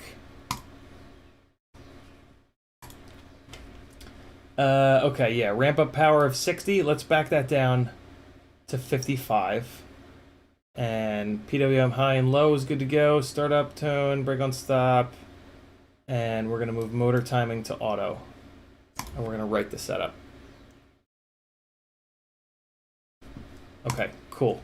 So purple rig is good to go. Let's disconnect.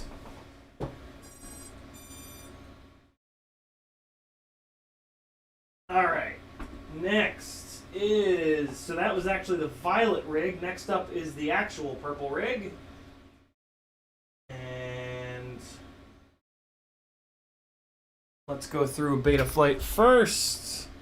Yeah. Let's go through beta flight first here. Let me just get to those screenshots real quick. Ports looks good. Configuration 5.5. No, I want that down to 5. How did I miss that?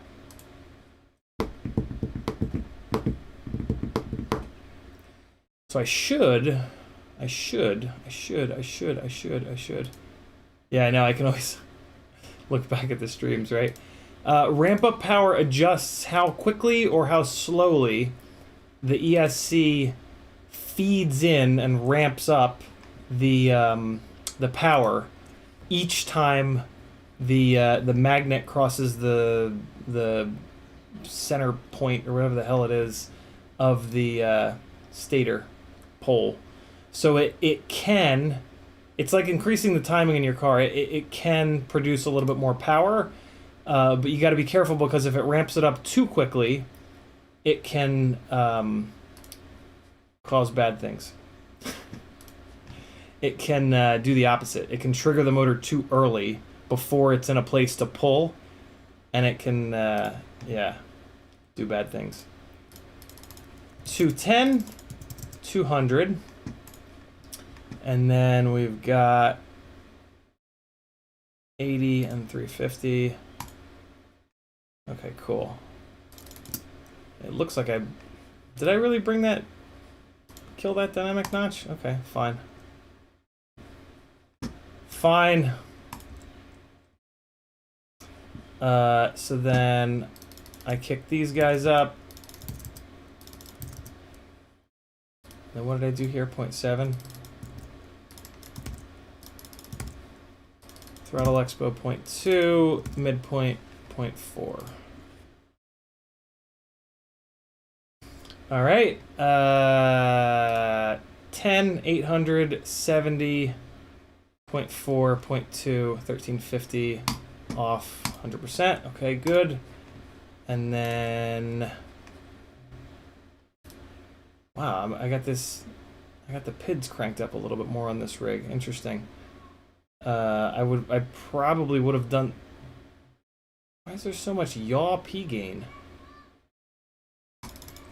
I'm gonna drop these down because I want these rigs to match at the moment. I probably made these changes in the OSD, and potentially I'll do that again, which is totally fine. So we're gonna go 35, we're gonna go 45. Feed forwards are all jacked up in here too. What? All right, this is annoying. I had these rigs kind of all over the place and I didn't even know it.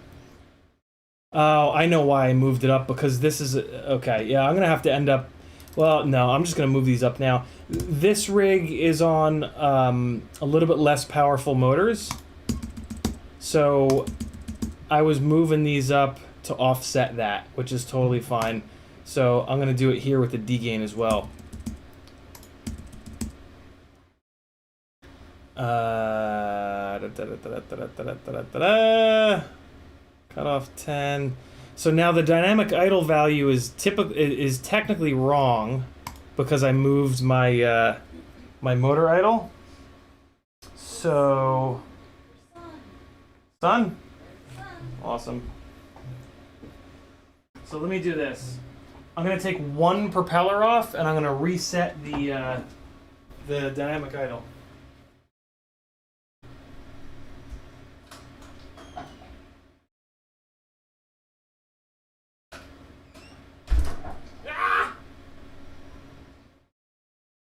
Left my prop wrench outside. Alright, hold on. One of these propellers is mangled, so this is actually good. Okay. Come on.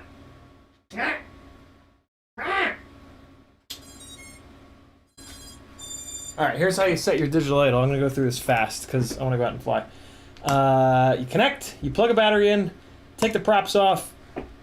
What's that, motor 2? I understand the risks. You make sure that you're spinning up the right motor. You should do this with all 4 motors, all 4 props off. You bring this number here. You bring this number here up to so my digital idle in the configuration tab is 5%. So you bring this here to 5%. 5.0 is 5%. If I had it at 5.5%, I would make this 1055. And then you just look at this RP. Hold on. I gotta disable the current digital idle value. I gotta bring that to 0. Okay, now you come in here. This, make sure it's the right motor. Bring it up to 1050 in my case. You can do that with the up arrow. And then you just look at this RPM here. It's always going to bounce around, but you just get an average. 2100, 2200, 2100, 2200. So let's call it 2200, right? You take 2200, you remove the last 2 zeros, and you come up with 22. You take 22, and you take 80% of that. So 22 times 0.8 equals 17.6, call it 18. That's your digital idle. Or your dynamic idle. 18. That's it. That's all I gotta do. I don't think power ramp up is a throttle delay. I mean, it could function that way, sort of. I think the timing, my understanding at least, I could totally be wrong. My understanding is the timing is the delay. The timing is when the ramp up starts. But then the ramp up is, so like a low ramp up, it would increase the power like this. A high ramp up, it would increase the power like this. And then the timing is where the ramp up begins. So more timing, and the ramp up is going to begin earlier. Less timing, the ramp up is going to begin later. Apparently the ramp up is the one that makes the most difference. The timing only makes a little bit of a difference, according to people. Oh, don't beep. Don't beep. Okay, I think that's all the changes that I wanted to make, right? Cell count 6, 100%, 4560, a little bit up from the other one, 51060, 118, good to go there. Receiver tab, make sure auto smooth this is on 20, good to go there. Let me make sure I remember to save this stuff. Yep, that looks good. And this looks good. Okay, cool. All right, that's rig number 2. Now we just got to do the red rig. Let me check something on the violet rig real quick.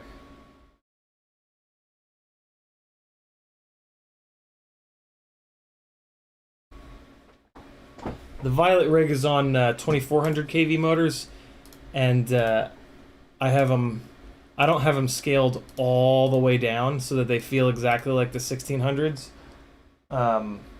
because I like the fact that they have a little bit more power. So that's why the PIDs are a little bit different. But you know what I'm gonna do? If that other rig was running higher PIDs, that's kind of fine. Yeah, see, I did change this. Okay. I'm actually going to zero this out here. You can't see it. It's below my stupid face, but I'm, oh, wait, you know what? No, I'm not. No, I'm not. I'm going to leave a little bit more filtering. Maybe. No, we'll zero it out. We'll zero it. Because we got that notch filter. Dynamic notch width percent is now 0 on this rig, which is what it is in that screenshot. Where's the screenshot? There it is. So I now matched it up to this screenshot. What's up, Tolkien? Doesn't feed forward transition to 1 basically turn it off, or did I miss a part of that? It doesn't. It ramps it down. Putting it at 1, it ramps the feed forward down as low as it can possibly go at the center of the throttle, and then it runs the feed forward only at full, only at the very end of the stick travel, is what it does. So it's the way to smooth the sticks as much as possible. Oh, I forgot to do the throttle mid on that other rig, I think, or did I? 0.4 and 0.2. That's pretty aggressive, but maybe it'll be nice. 85%, 6L. I term relax 10, 40. Making sure that everything is 40, 55, 45. Yeah. All right, this is fine. I'm gonna leave this. And then we'll sync up the red rig and we'll be good.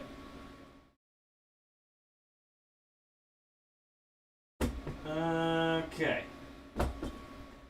Red rig coming up.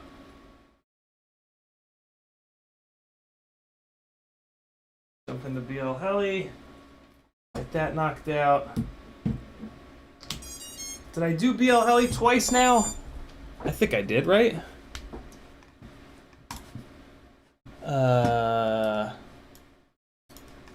Did I? Do you guys remember? I don't remember. I hope I did. I think I did. I think I did. Oh. Oh, well, shit. Then I forgot to on that other one. 55. Break on stop 100. 45, 24, or 48, 24. 5. Full break on stop. Okay. So the red rig ESC is good to go. I think I forgot to do the ESC changes on that rig a minute ago. That's okay. Config. Motor idle is at 5%. Good to go. And PID tuning. Let's get this all equalized here. 1.2. That's off. What is it? 210 and 200, right? 210, 200. Those numbers are just pulled from Chris Rosser's frame resonance analysis. He doesn't say to use those numbers, but I think those are the right numbers in looking at the where the resonant frequencies are for this particular frame. Let's save that. Rate profile. 0.4, 0.2, 1350, 100, okay. And then we're going 10, 800, and 0.7. 10, 800, and 0.7. Already got those. And then PID. Yeah, see, I had this one turned up a little bit as well. This one is also on the 1600 kV motors. I can tell because it's at a scale factor of 100% here. So we're going to leave that. Dynamic idle is at 20 on this one. Good. I term relax. And I'm going to turn Demon off because we're trying something different. 35, 45, 85, 100, 90. Okay. 40. Jesus, 40 and 60. Oh, yeah, no, that's right, yeah, 15 gap there. And then, the yaw is high again. Get the yaw P gain down a little bit here. And then the feed forwards are all cranked up in here as well. I basically don't run feed forward, but I run a little bit of it. Little tiny bit. Every little bit helps. 35 and 40, 85, 190, 45, 55, 45, 60, 45, which are, let's bring this up to 50 as well. Okay, so that should be good to go now. Let's just make sure the receiver tab has auto smooth as on 20, good to go. And disconnect. Let me check that middle purple rig to make sure that I did the BL Heli changes.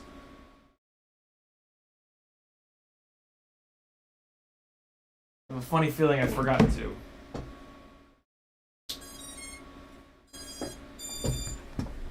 Okay, connect. And check. Yep, I forgot to. Cool. Ramp up to 55, low and high 24 and 48. Startup beeps good, brake on stop good, right setup. Oh no, motor timing, I need to change that as well. Oh, and I bet you I forgot to change that on the red rig. Damn it! Right setup. Motor timing auto, ramp up power 55, and disconnect. Okay. Alright. Now the purple rig is good. Just check the red rig real quick here.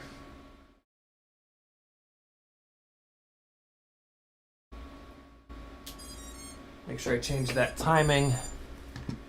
Connect.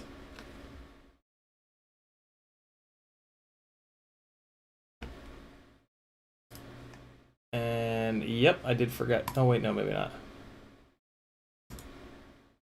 Oh, nope, we got the motor timing on auto. Motor timing auto, ramp up power 55. Alright, disconnect. Good, good, good. So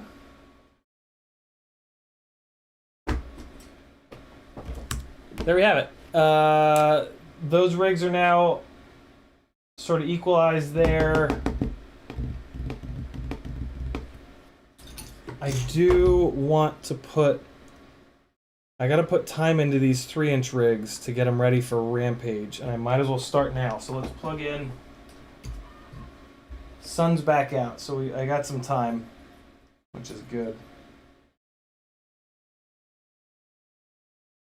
Let's take a look. So these 3-inch rigs are being a little finicky. Here's some flight footage from these 3-inch rigs. That's not what I wanted. Yeah, they're just being a little they're a little twitchy. That's a word I could use to describe them. So let me try another couple things, and I'll just kind of talk you guys through it. Kind of curious about lowering the ramp up power a little bit on this guy. So let's connect to it. And you know, I might as well change the timing to auto as well. Since it's a BL Heli 32 ESC. I am, Benjamin. I am. I'll be running the Micro Madness area. Building it, setting it up, and checking in on it every so often. As sponsored by BetaFPV. Thanks, BetaFPV. So let me just kick this ramp up power down to 45%. Not a big change, but maybe it'll just kind of take the edge off of this rig. And I'm also changing the motor timing to auto. Brake on stop is full. Startup beep 7. Low and high PWM. And... oh, for Christ's sakes, that's not what I wanted to do. Right setup. Oh man, now it just wiped out those changes. Motor timing to auto, ramp up power to 45. Right setup. There we go. BeepTube says, when I was flying my 6-inch Sharkbite rig yesterday, it was pretty obvious to me when Crossfire switched from 150 to 50, the feel suddenly changed. Interesting. I don't think I've ever...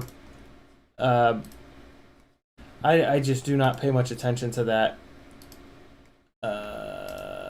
Okay. So BL Heli's good to go. Let's disconnect from there. And let's connect to Betaflight.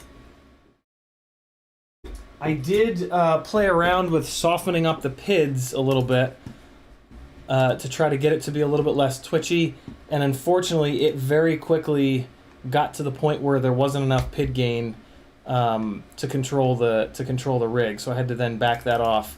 Maybe it's this eye gain. This eye gain is kind of high. 1, 2, 3, 4, 5, 6, 7, 8, 9, 10. 90. So let's bring that eye gain down a little bit. And thanks, Suave. Aeon says, can I ask why not minimum throttle 1010, max at 1990? In BL Heli doesn't use the minimum and the maximum. So I've never changed those. That's just whatever the stock values are. I know I'm missing chats where you guys are tagging me, but I'm just trying to rip through this as fast as I can here. Oh, look at this. I don't have the dynamic idle set. Lazy man is lazy. I'm tempted to turn D-min off because we're turning it off on like everything right now. Screw it. Let's turn it off. So my current D-min is at 32 and 38. So let's go up a little bit. We'll go 35 and 40. 30, 32 and 30. Yeah, 35 and 40 should be good numbers. Feed forward, I have all the way off. Let me turn it on a little bit at least. 45, 55, and 50 on the P gains. Okay. Interesting.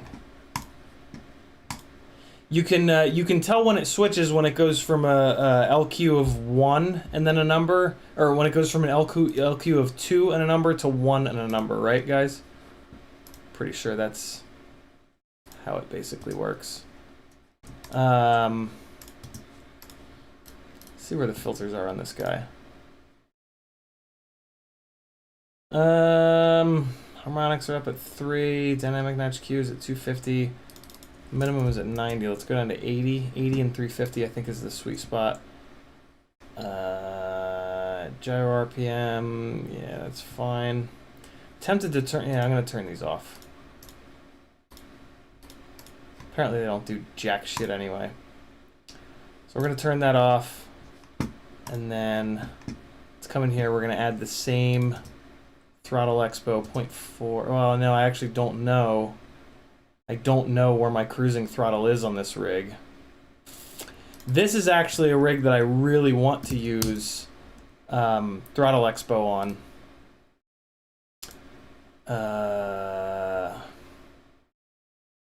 To try to raise the hovering throttle is a little low on this rig, so you can kind of use the throttle expo to Angry Rodan says, did you get my second message that I'd fix it? Required power cycling. Nice, Angry. Awesome, man. 10,870.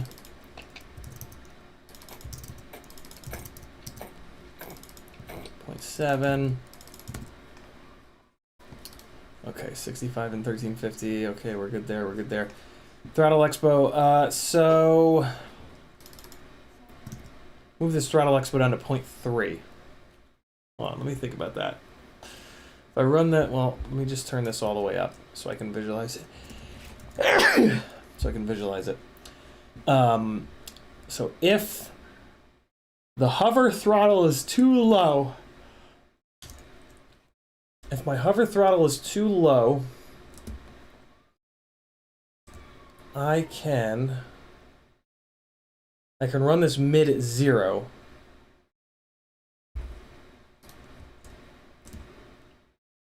Hold on, I gotta visualize this. So as I move the stick over, the power output is gonna be high. So by adding expo, I can delay that point. Yes, so I can delay that point by running the throttle mid at 0. Let me just do that to start. I'll keep it nice and simple. Throttle mid of 0. This is gonna delay the hover point. And then I can cruise this thing, and I have the throttle value in my OSD. I can look at where the cruising throttle value is at. So this is a good first step. Mid at 0, throttle expo at 0.2. Let's save that. Did I get this locked in? 870. Yeah, so that's good there. All right, cool. So I'll try that to start. And then let me look at the PIDs again here. Oh, beep tube's running high feed forward. That makes it extra noticeable. Gotcha. Gotcha. Yeah, that makes a lot of sense. Digital idle 0. 45, 55, 50, 80, 90, 85. Okay, so this looks good. I'm going to leave this alone. I do want to make the same changes to the other ripsqueak, though. So let me just look at them one more time. Okay. Receiver, make sure smoothness is at 20. Okay, good. So this ripsqueak should be all set. And here's the other one with the different motors that we're testing. Okay. So let's get this one matched up as good as I can.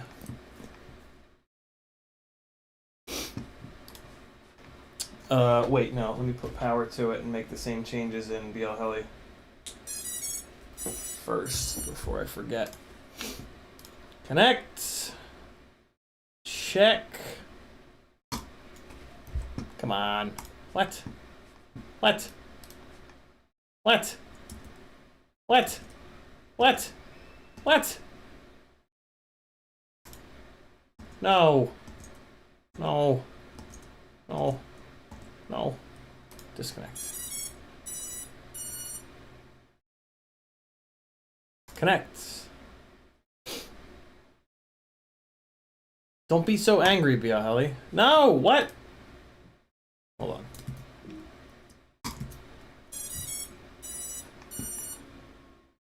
Relaunch BL 32. See if that helps. Connect.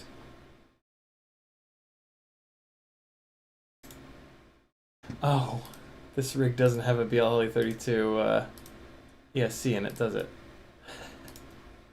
It just said there 8-bit. Yeah, it doesn't. It's on regular old BL Heli. That's okay. Come on. There we go. Alright, so we're going to make the same changes over here. We're just going to pull... Startup power is already pulled down. Interesting. It's a 0.38. Jesus. Motor timing. I don't have the option for auto on here. So I guess I'll just leave it at medium. Well, yeah, I can't really do anything on here.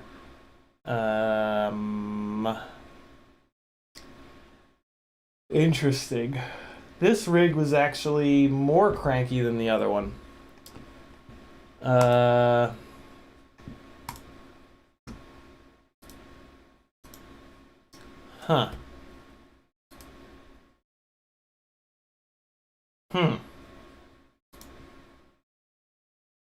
Huh.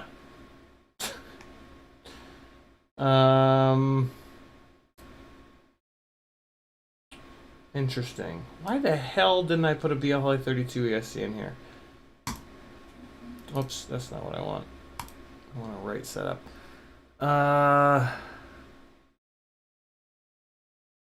That's a good idea, Finn. Yeah. Oh, hey, Finn. I tried to upload some more flight footage, but iCloud got all angry and timed out. I'll do it. I'll try again tonight. I can't believe the startup power is already turned down on this one. Let me move the timing up to high in that case, because it's moved down a lot. 0.38 is quite the drop from 0.5. So we'll leave it there. Okay. And now we'll do some work in here. Config 5%. Okay, good. 12 motor poles. Yeah, these are the smaller motors. This is also an F4 flight controller. Okay. Dynamic notch minimum to 80.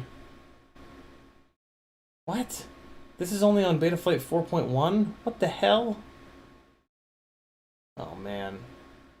This is all over the goddamn place. I didn't realize these two rigs were so different. Oh god. Well, no wonder why they feel different. They're on... This one's not even on actual rates.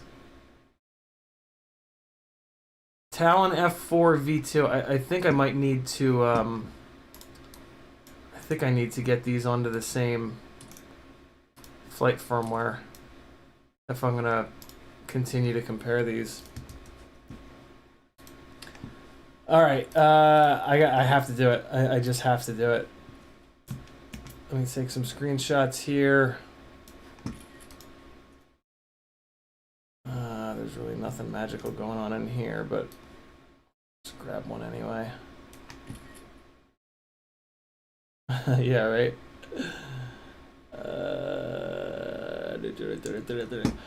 Let me find there. Scale. Looks like I changed that scale. Oops, that's not what I wanted. That is not what I wanted.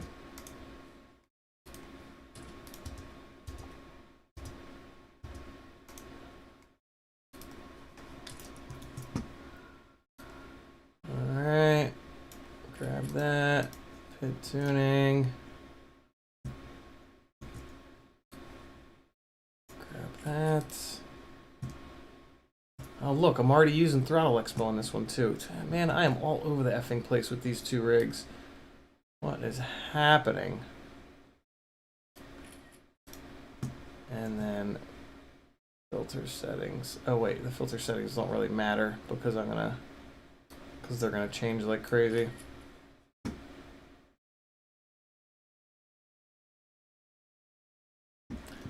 Okay, receiver. Yeah, might as well, just to make sure that I get the aux channel right. Modes are fine, motors are fine, OSD is fine. Video transmitter, tramp, might as well. Oh my god, okay, Talon F4 V2, update firmware, Talon F4 V2. Talon F4 V2. 4.2.9 is the newest. Full chip erase, load firmware online, flash firmware. What's up, Alec? How are you, man? Paul McDonald says, if I get a 6S motor, is it okay to run it on 4S, or do I need to look for a motor that has the range 4S, 6S type thing? Paul, you can absolutely run a 6S kV motor on 4S. It's not going to make much power. It's a better idea to run a higher kV motor, a 4S higher kV motor on 6S, because then you can motor limit it down. But I mean, if you're just buying motors for the first time, yeah, buy the appropriate kV for the appropriate battery size that you're going to run. That's always going to be the safest. I think I have to hold a button on this V4 flight controller to get it into DFU mode. Come on. This is why I didn't flash this, because I was being lazy. I have to hold the button. Let's try the CLI trick. Let's connect. Go into CLI and type DFU. Sometimes it'll put it in the DFU mode. Not always, but sometimes. Or Betaflight will hang. Either or. Oh, nope. Oh.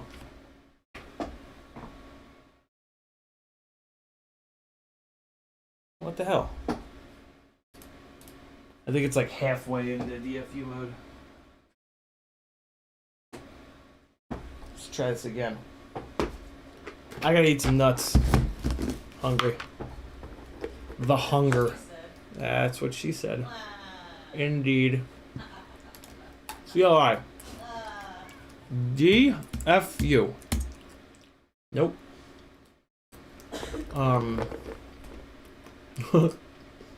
Nice metal. Shit.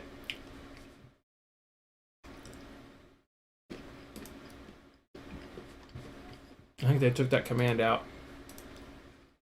Isn't there a button? No, there's a button to exit DFU mode. Fuck!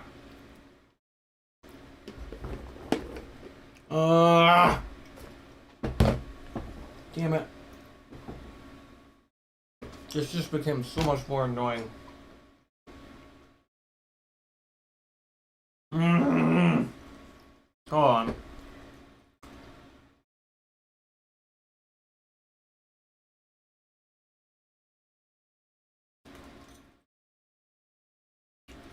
Where's the goddamn button?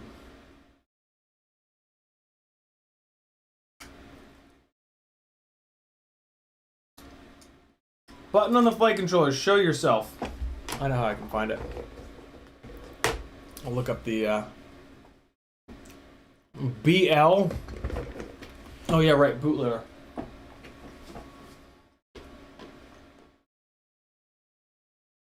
I hope that works. Because there's actually a chance that the button is broken off of this flight controller. Good call, Brandon. Nope. BL. Please. Yes! Maybe. It should say it up here. Well, let's just say.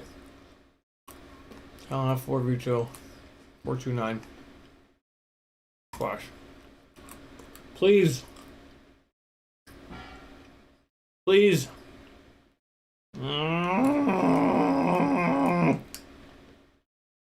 God damn it.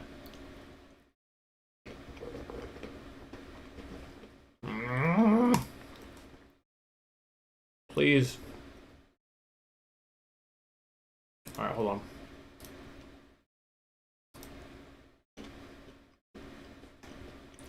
on. Desktop. Quads. Manuals.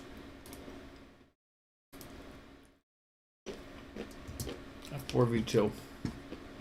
There's the boot button.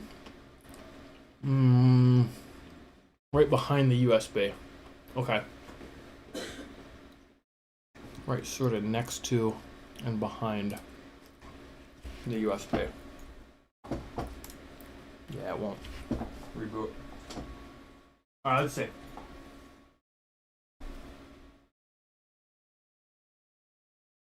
Ah, it's right on that corner there. Is that what I'm seeing in there?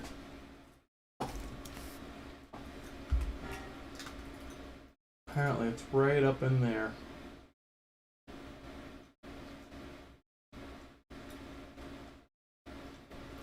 How the hell am I gonna get something in there?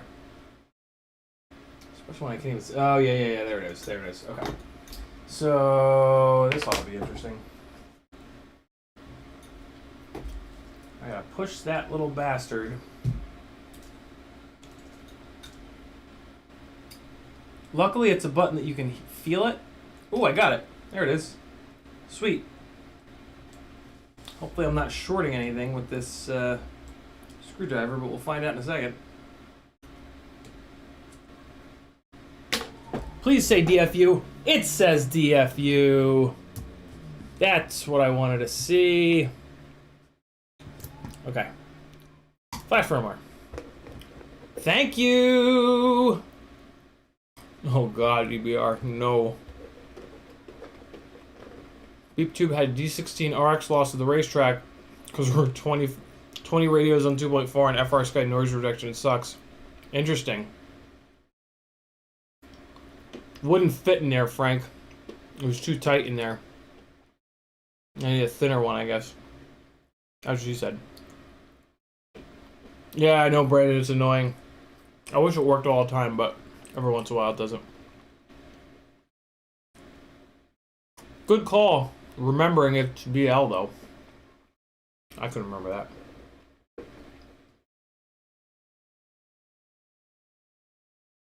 Come on, Beta Flight. Go, go, go, go, go.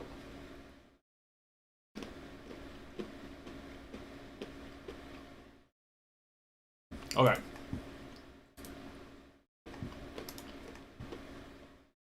Flag up in the vaults. And we're gonna calibrate the accelerometer. That's a good idea, Metal. Okay. Let's get this thing set back up. UART 1. Alright. Tramp is on UART 4. That's it, right? No, smart part 3. Alright.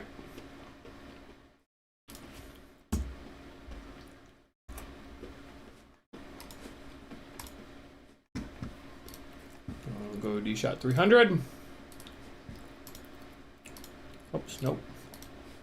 4K, right? Yeah, because it's an F4. 5%. Bidirectional is on, right? Yep. 12 motor poles. Everything going on here? Nope. Maximum arming angle 180. Alright.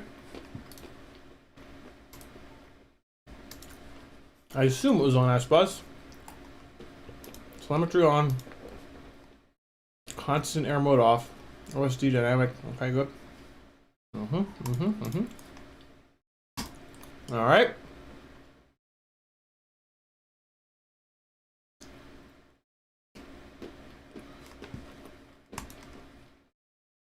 Yeah, we tried FPV Trucker. Some flight controllers, it doesn't work. Alright.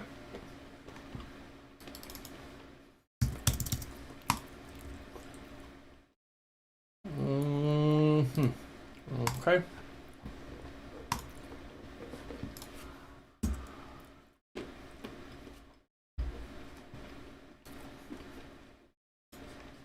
Alright. What did I turn the demon off on the other micro? I'm all confused now. You guys remember? I feel like I did.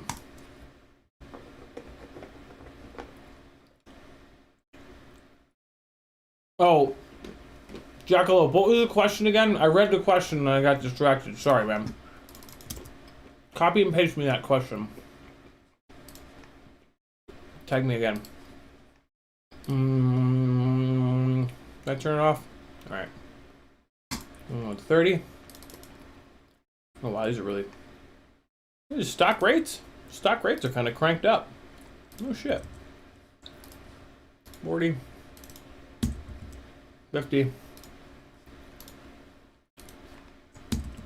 50. 60, 70, 70. Wow. Eye gains are kind of low. Yeah, makes sense, right? Alright, cool. What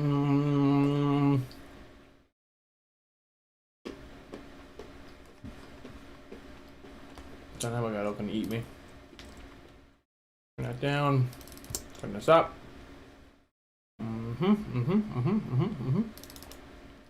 Anti-gravity's turned up for some reason. 85, 90, 90 on the eye gains. No shit. Huh.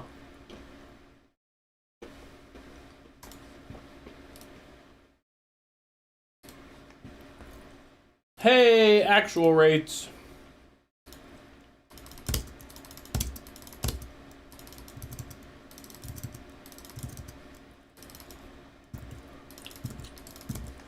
All right, understand to 0.2. Now we go through there. Whoop. How dare you. Okay, cool. Filter set up. Kill the gyro low passes. Turn this up to 1.2. I think on the other rig it was at 1.5, but whatever. 3, 200. We'll go single dynamic.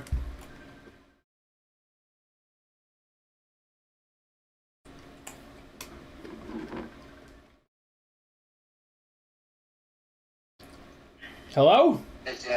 Oh, what's up, Joshua? How are you? I just got your message about the AM32 ESC. Oh, nice. I'm still streaming, so don't say anything horrible. Oh shit, man! I didn't know you were streaming. It's all good. You're a welcome guest. We were guests on each other's streams today. I was gonna say, so I'm just gonna answer your message about that AM32 ESC. I got it figured out on the stream, actually. I turned on, like, all the options, sinusoidal and everything. Yeah. But the braking, I still can't figure the braking out. Any idea?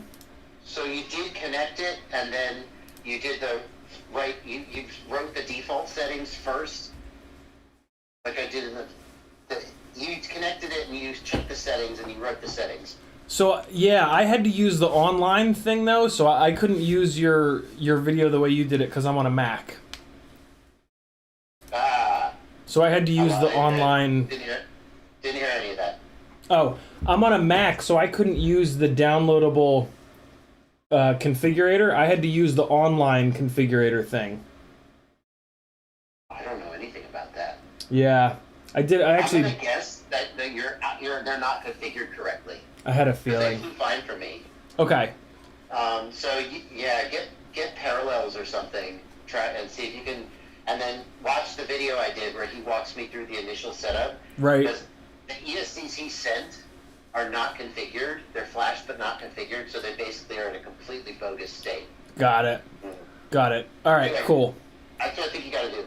It's Awesome. Just though. How do you talk to him? Do you talk to him on Facebook or Slack or?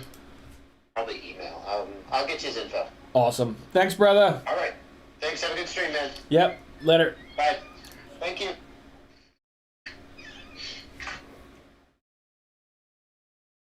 Class act, that Joshua Bardwell. Always. I don't actually have a computer that's new enough to run Parallels, unfortunately. But luckily, I've got friends that have PCs, so I'll have to bug Adam or one of those guys to bring a PC over. Okay. Where am I at here? Resetting this rig. 0.6, 0.83, no, didn't I take a screenshot of the filters? I did. Okay, yaw low pass filter, we are going to turn that on.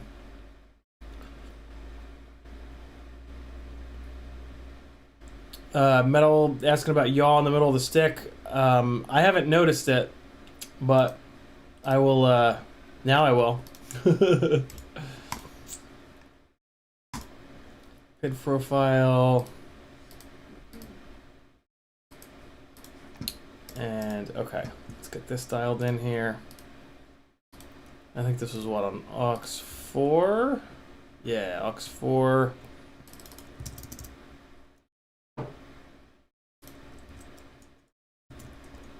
Alright. A little bit of deadband. Smoothness of 20, save it. Modes, aux 1 all the way down, horizon, aux 2 all the way up, beeper 3 all the way down, air mode, aux 2, nope, aux 2, both locations. Actually, no, this rig doesn't have black box, so I might as well... Or does it? Yeah, no black box, so I might as well use the middle position for no air mode. Flip over after crash, aux 3 in the middle. Launch control for funsies, aux 2 in the middle. And I think that's everything. Paralyze, VTX pit mode, pre-arm, PV angle, black box, telemetry... Yeah, we're good. Let's save it and go. Stick ends I got from CiottiFPV, actually. What radio do you have, Chris? Because if you have a radio that takes the M3 stick ends, I'm actually selling a set on FPV Exchange. Okay, OSD. I have a big CLI chomper that I can drop in with most of my OSD settings. There we go. Save it. You're armed. Yeah. Not dangerous, but armed for sure. Okay, so now we just have to add a couple things to the OSD. We're going to force it into NTSC. We're going to put current draw on. Pull that down into here. We're going to also turn on the throttle position. Put that in here because I want to take a look at what my cruising throttle is. And then I'm going to turn on the pitch angle because I like looking at that up in the corner. Okay, cool. Save that. And let's get the VTX table going. Load from file. No, we want desktop. Manuals. Tramp VTX table. And then we're going to go race band. 8. 200 million watts. On until first arm. Save.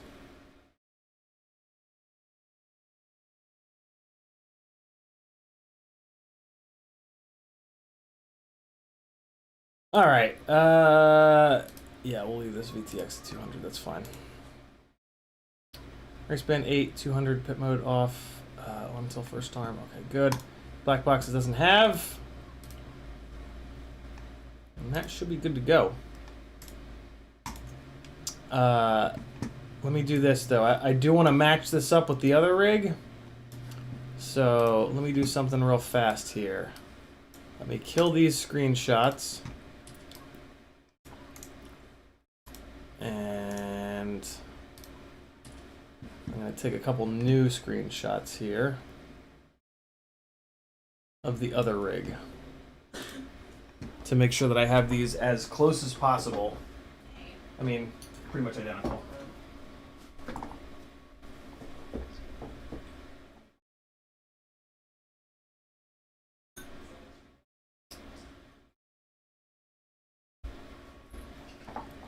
Okay. So here we go with the rig on the 1504.5. So this rig has been on 4.2 for a while. So these settings should be a little bit more dialed in for 4.2.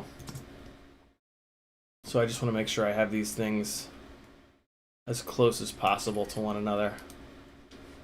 Which is why I'm going to do this right now. Also, this is going to be the best way to compare these motors.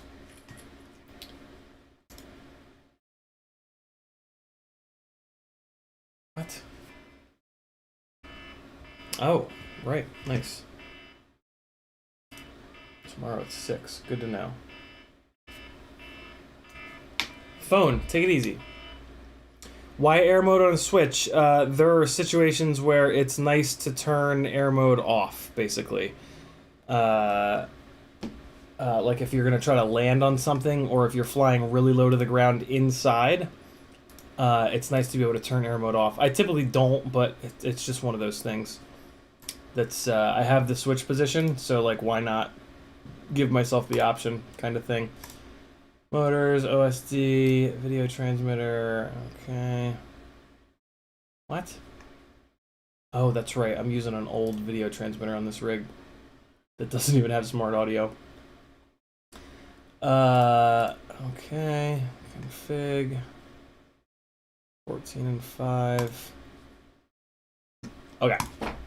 So now we're going to hook up to the other rig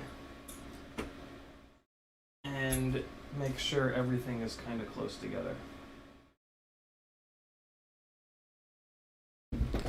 Whew! Okay. We're almost there. Almost there for sliding. Yeah, it does help with sliding. That's true. Almost there. Okay, so I'm going to bring this back down to 3.5 first and foremost. Throttle boost is 3. That's fine. Whatever. I just want them to be the same. And now let's take a look over here. So let's go 45, let's go 55, 50, let's go 80, 90, 85, 35, and 40, 5, 10, and 40. Okay, cool. Rates 10, 800, and 0.7, good. Throttle mid 0 and 0.2, good. 6.5, okay, awesome. And then let's see where we landed with the filters. 3 and 200, 0. Oh wow, this, I didn't even come in here. 0, 250, 80, 350. And yaw low pass filter is on. Slider is at 1.2, slider is at 1.2. Cool. All right. So these are going to be close enough now, probably identical. Receiver 50, 20, aux 4. Okay. All right. So there we go. I got a bunch of batteries, 4S450s charged for these two rigs. I'm gonna go fly them. I'm gonna go fly the 5-inch rigs. I'm gonna see how no D-min is. Pretty sure I'm not gonna like it, but you never know. I also have that ramp up power that I moved around. I've got the auto timing set. Maybe there'll be a difference there. And yeah, that's about it. 3 hours, holy cow. Thanks for hanging out, ladies and gentlemen. Head on over to CiottiFPV.com if you'd like to support me so I can keep doing this. And here's some flying. I'll check in with you guys again tomorrow night at 10 o'clock Eastern Time. That's only 200 megabytes. That's not going to be much flying there. Maybe this is. All right, friends. Be good. I'll see you tomorrow night. Later.